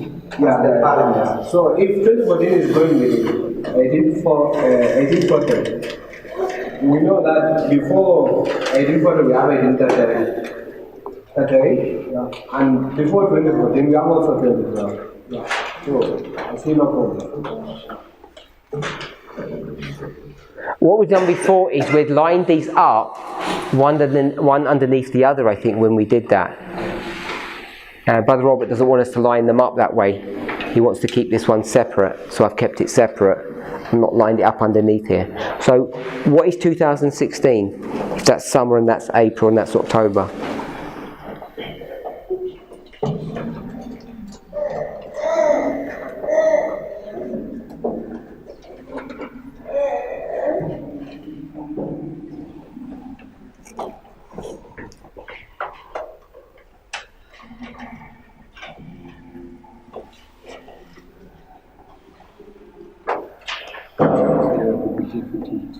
Sorry? Can't you try not with 1848? No. Because 1848 is not in this line. You've got to line it up in this line. Because this isn't October, this is 63. So you're going to do that one.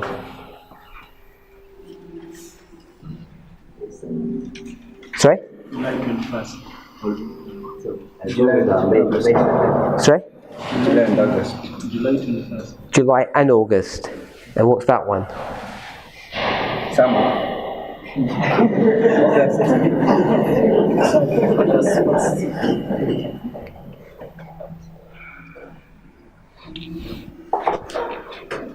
think the May 2nd. Sorry?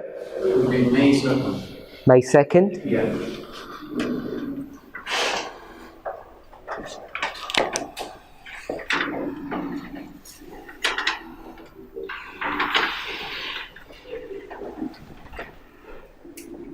Someone had their hand up? I was thinking of August first. August 1st? Concord?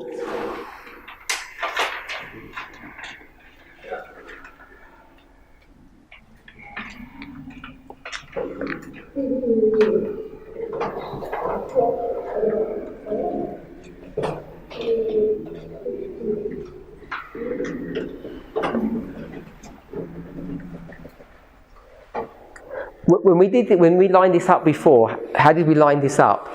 Because it must be in your notes. It means 2016 as Concord, August 1st.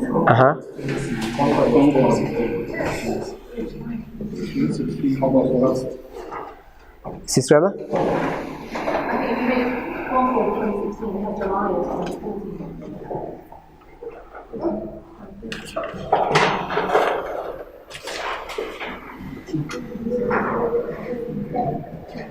I think when we were making that one, because we were making 2014 to July, and not April. When we're making April, we were making July. So when we did it initially, we had this as July. Sorry? And we did it from 1840 because we developed the line from 611. That's how we did that. So why April and not July?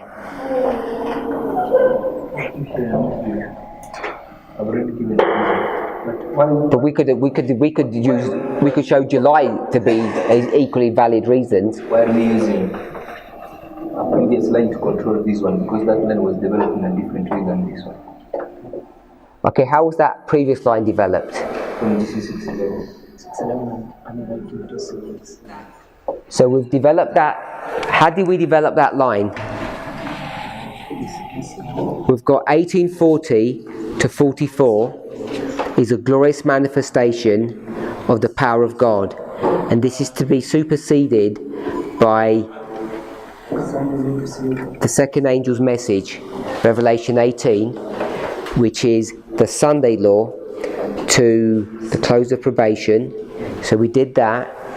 And 40 to 44, we said this was the alarm, and then we said this was the true midnight cry, which is the summer, and therefore this is the loud cry.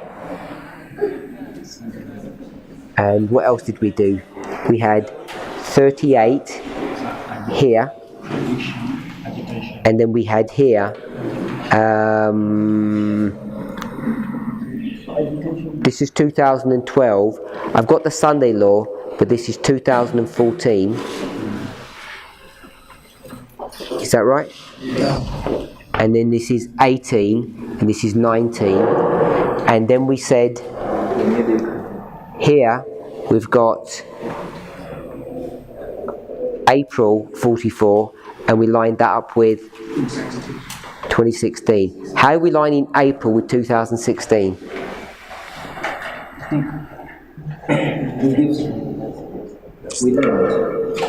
think we had made suggestions, but Robert gave us a suggestion of where he created a story of, you see, a line beginning 1878, the cry, 1840, all that light is clarified. So, April 19th, in a negative way, that like what happens to them helps them to begin to consider their history, therefore brings up like to their initial history. 2016 clarifies our message from 89 to 9/11.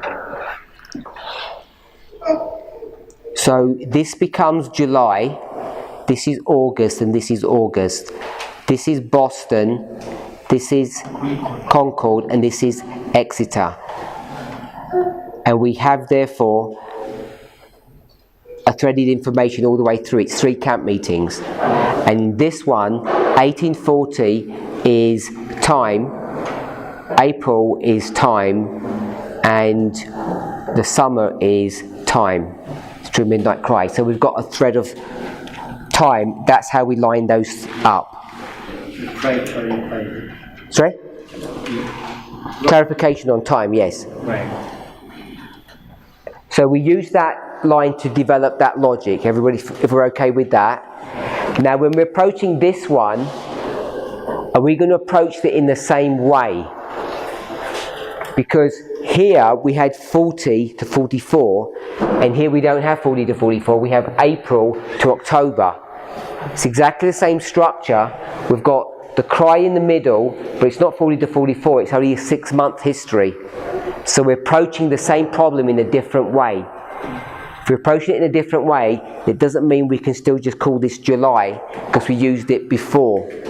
So maybe we have to rethink about it. Do people see the dilemma? Yeah? That's why we're looking here to see these are probably different waymarks. Even though it looks the same here at this end, and this is the same. This is the summer. These two are the same. But this end has been shrunk 3.5 years. A bit more. Does that make sense? Sister Emma? You're taking notes and you're lost. That's not good. 40 to 44 is a glorious manifestation of the power of God. 40 lines up with the angel of Revelation 18. The angel of Revelation 18 is the Sunday law. The Sunday law is 2014. So 2014 is 1840. October lines up with the close of probation, lines up with Raphia. So we've got 2014 to Raphia. So once you do that, you've got 2014, 2016, 2018, 2019. So we've got all of that. And then we're saying this is July, August and August. 3 camp meetings, Boston, Concord and Exeter. The reason we made this July is because we're going to go back here and we've got 1838 to 1840 and we've got 2012 to 2014. And I guess part of the logic that we said is when we marked these 3 camp meetings is because we'd extended the line back and we had 9/11 and 9/11 is April. That's part of the logic that we used to make this July. What I see, what we did last time, we compared 2016 to 1840, and then 2016 to April 19, 1844. That's exactly what I got. 2016, April 44.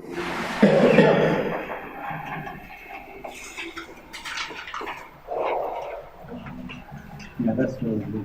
Sorry? And there you got April. Yes, so what we're saying is that this model here is not the same as this model. It's the same structure, but it's not the same model. Can we do that? Are we allowed to do that? Are we allowed to get the same structure and put in different dates? Well, obviously we are, because we're saying 2014, 18 and 19 is this history here. And this history is April. I mean, just even at that level, it's April. If we're okay with that.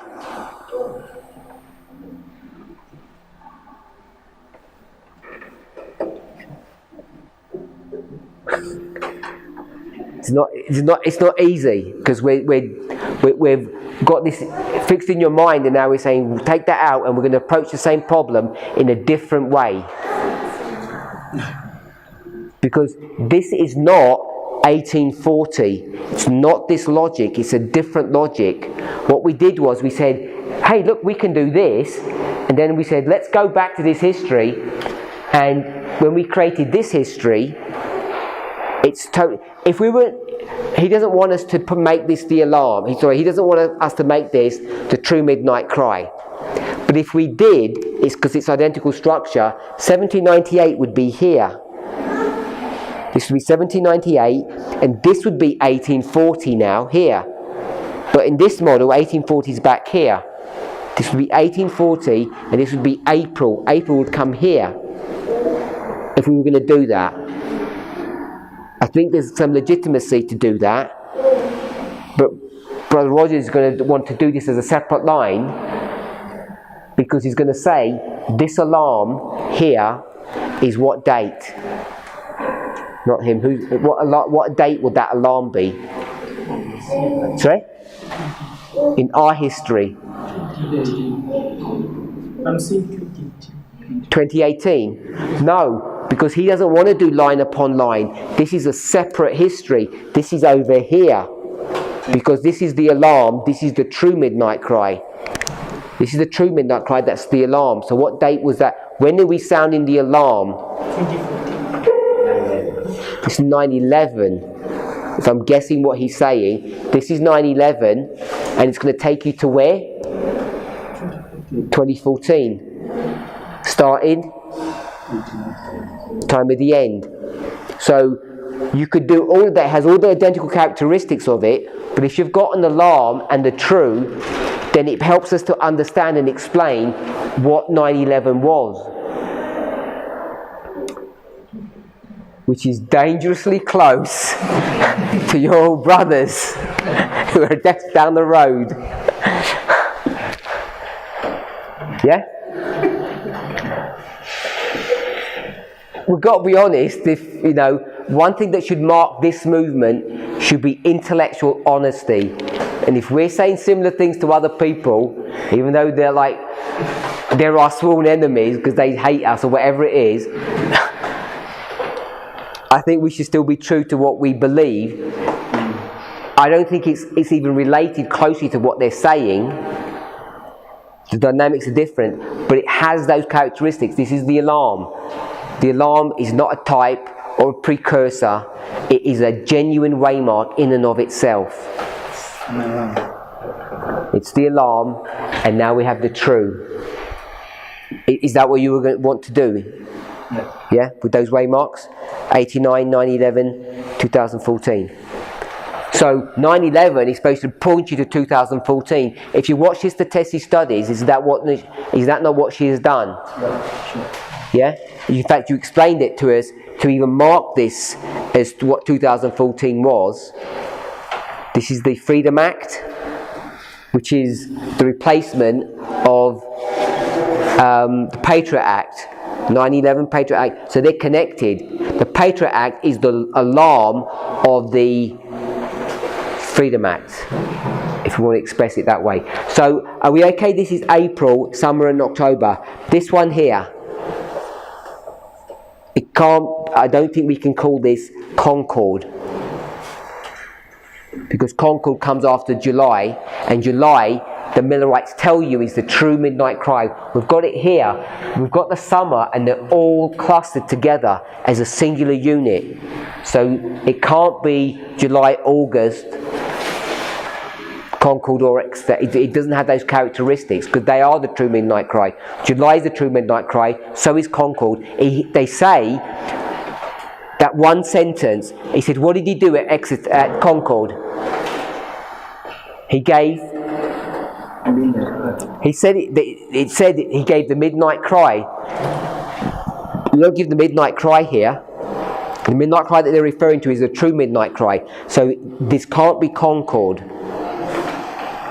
So this is something else.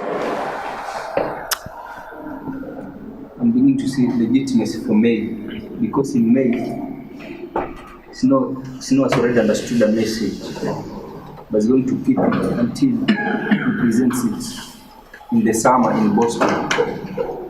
So if I'm correct about that, Sister Tess began to study what she has just presented in 2016. So in 2016 she has a message, but she's going to keep it until presenting in 2018. 2016, Sister Tess begins her studies on Acts 27. She studies for 2 years, and over that period she develops this model, the cry of midnight, and it's delivered here in 2018. In May 2nd, Samuel Snow understands the message and he's going to deliver it in the summer. I think you just see the same relationship with 48 and 50. Maturity of the messaging. Explain 48 and 50 for us. In 48, the message is mature, but in 50, they are not prepared to give it. And the rules of preparation to give the message in 48, and the giving of the message in form of the chapter in 50. 48, the message is mature, and 50, they're going to give it. Tell me if this is dangerous. 2 years, 2 years, 2 years, 2 months. Sorry? I didn't hear that's what? That's neat. Does that work? 2 months. 2 months. May, June, July. July. Not to the day, but... Yeah, I want to add to what Rogers has said in relation to May 2. And I think May 2 can be 2016 when we look at it from the perspective of definite time. In May 2, that is when snow comes, according to the published article, that's when it comes with a definite time. Because before that, he used to work with that season like in the autumn. But now in May 2, I think he's sure that it's going to be 22nd October. And in 2016, we can see we start understanding also, we start coming up with a definite time. If Sister Tess is understanding Acts 27, I can say, he started being awakened on this issue of definite time, which starts there but is going to increase in knowledge until 2018. I know I've got hands up, but we're not going to finish this study, so there's too much to do. We're not even going to look at all the characteristics. But let's just summarise something. From May 2nd to July 21st, tell me if I'm misunderstanding this. Is that 220? Or was it 220 something else? It is 81. Sorry? It is 81. 81. Yes. From here, May 2nd to July 21st, yes. It's 81 days. Yes. And where do we get 2 months and 20 days? Or am I making that up? I'm making that up? So there's not a 220? Sorry? Is that?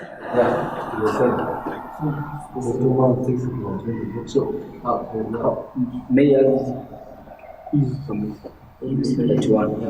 2 months and 20 days. So it's 2 months and 20 days. And it's 81 days. Okay, so remember, one of the things we've been looking at to see is the chart making business here. One voice that God has led. It's rubber stamped by a prophet. In the summer, you've got 2 messages. You've got this dead message which says what? We have no direction. We don't know where we're going. We have a message that we love, but it's going nowhere. At exactly the same time, Snow's going to be raised up and he's going to give a message that gives you exact direction. We've got 2 years, 2 months, 2 years, and 2 years, 220 and 81. This is all connected. We know that she begins her studies in 2016. She has no agenda to give that piece of information. There's no pre-engineering of that. It was just a statement of fact. 2016 is the presidential election. We understand that. So what are the characteristics of the midnight cry that we need to be looking for? We understand all of these characteristics that we've seen. Primarily, you've got the past, a present, and a preparation. We understand all of that. We understand that in each of these histories, it's all connected to time. We can see that. But what I want us to see is that when the cry comes here, it's got some history behind it. When the alarm comes, it's got a history behind it, 1838. When he comes in the summer, it's got history behind it, which is May. When the cry comes in 50, there's a history behind it in 48. And they're all connected together. We've got a logic to connect them together. We come into our history, and the testimony is, in 2016, I began to study a message which 2 years later brought me to a place where I could show us how to prepare for close of probation, because now we've got a date, and the days are counting down. So I think we've created a structure now, even though we haven't filled in the details, that show you what the characteristics you should expect to see if you want to identify what the true midnight cry message is. It's a singular message, a singular message, it's a singular message. There are competing voices in that history, but there's still one that is being led and given by God, which has this characteristics that you can see how God was in the making of this, or in the preparation of this. So I think that's quite profound, that we're in the history of the midnight cry today, as we're walking over this special ground, that we're now able to explain the past. Do we understand what 2014 is? After everything that we've said, we know it's not a Sunday law. We know that externally there's a struggle going on in the United States because of a technology that comes from the United Kingdom and is given to the United States 2 years before 2014, in 2012. Externally, there's a tension because who's just become president? Obama. It's his second term. It's his doubling. And now there's this technology that's been transported from the UK to America, and he wants to resist this. You get a third party that comes in, and who's that? Snowden comes in. And Snowden is whose enemy?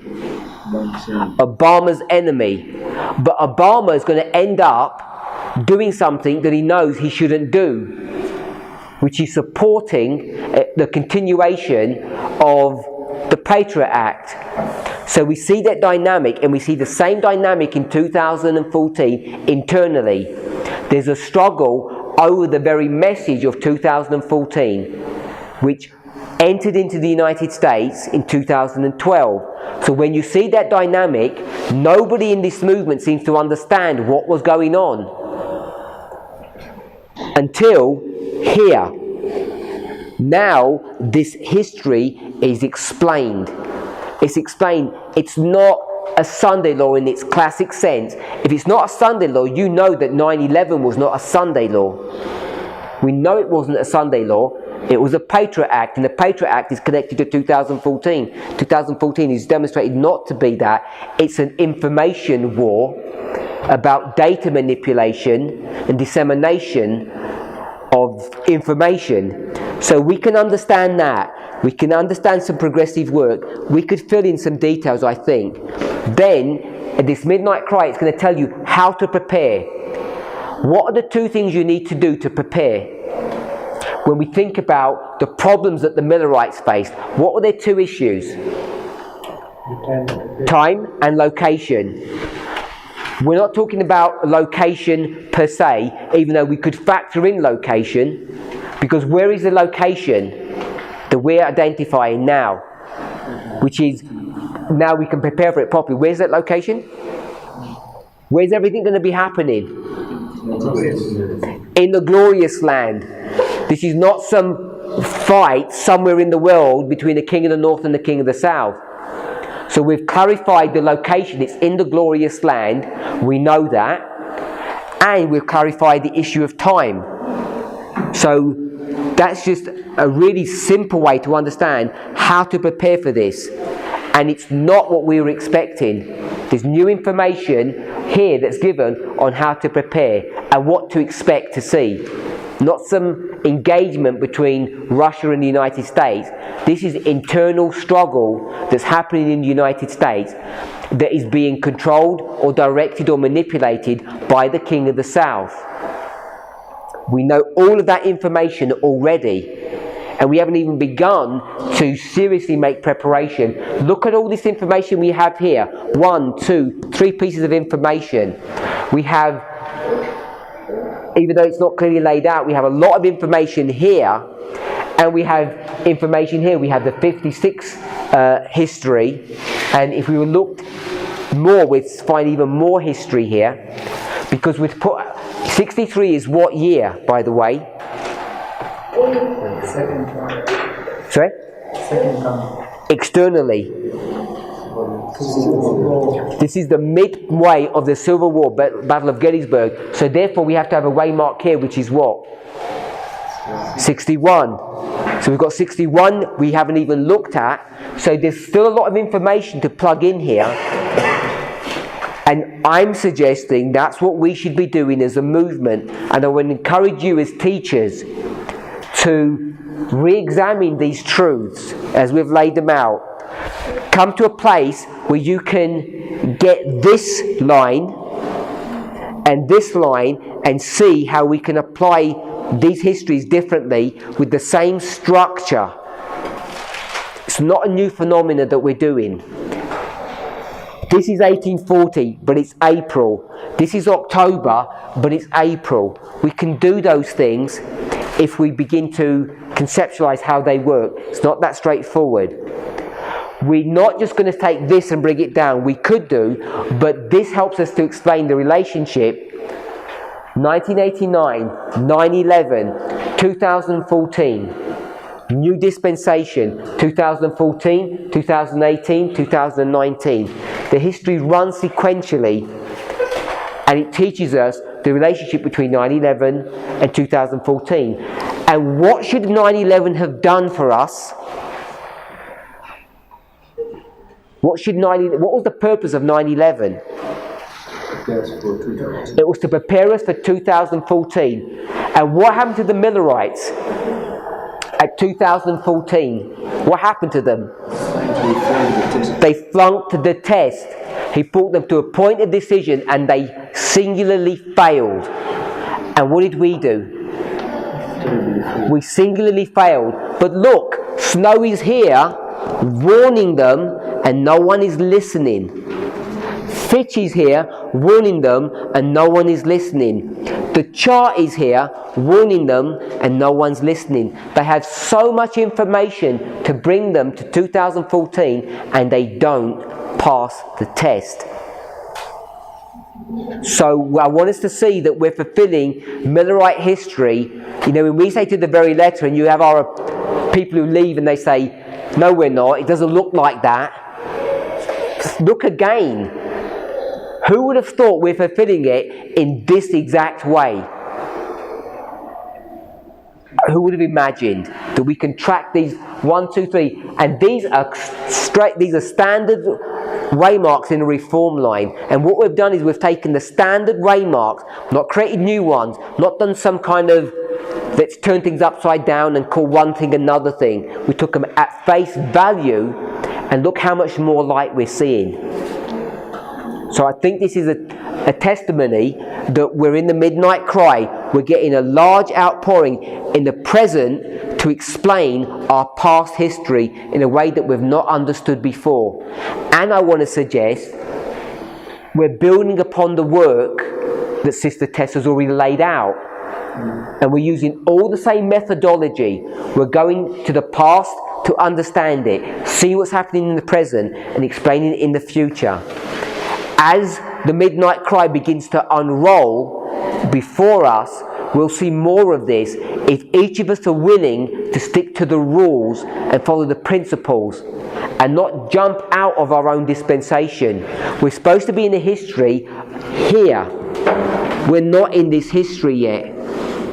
And I want us to remember that this history here is the history of the binding off, which has all the same characteristics, but this one is built upon this summer history or the 6-month history. 9/11 history is built upon this one. We have a further one to consider here. What is this going to teach us about this event here? It's all in this line here. What's the premier thing we're going to see? We're going to see a disappointment. We now know even what the characteristics of that disappointment are going to be. What's going to drive it? Because if we're following Millerite history carefully, it's connected to the third angel. There's going to be a failure on time. There's going to be a shut door.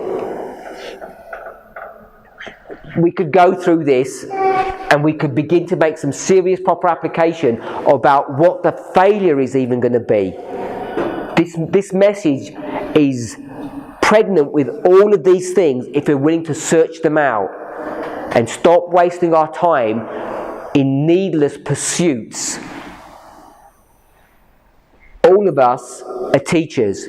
We all have a responsibility to simplify these truths for the people who we're teaching and fellowshipping with, to the people who are coming in. These things, I'm pretty certain, are not for them at this stage in their experience. So we have to be wise about what we're going to teach and what we're not going to teach. We have two things. We have a sword in one hand and a work tool in another, just like Nehemiah and the people. We have to think about what we're doing. There's a twofold work to do. We need to prepare for this, but we also need to build people up. I really want to admonish us, our last class, last day of school, to think about all the things that we've spoken about. And I want us to go away with one overarching thought. It's not about even all of this and the excitement of that. It's about going and reading carefully, which we're not, most of us are not willing to do. We're not used to doing that. We always fall into this position that we teach this, the movement says that, and we're not careful in our reading. We need to be careful. If we're confronted with challenges that look ugly, that 9/11 is the alarm of 2014, but it's also the alarm of what? Raffia. It's not the type of raffia, it's just its alarm. It may sound similar to what other people are saying, but it's not. The track of truth and the track of error lie close together, and they may look the same, but they're not. There are many things that we still need to discover. I hope we've all enjoyed 3 weeks. It's gone by really quickly. I don't know how many classes we've had, but Brother Festus calculated by the end of next week, we're going to have got through around 90 classes, including the camp meeting, which is a phenomenal amount of information, and hardly any of it's been uploaded, so we're going to get 90 presentations all dumped into the movement at once. So I don't know how people are even going to see any of that, because it will be probably too much information for them. So I think hopefully you've seen it's a privilege to be here, not just on some of the new cutting edge truths that we've been shown by the Lord, but also just enjoyed the fellowshipping, making friendships, and the exercise of reading carefully. Above all of that, I hope the classes have been interesting, that you haven't found them boring and monotonous. I've really enjoyed my time, and it's been a blessing meeting you all. Let's pray.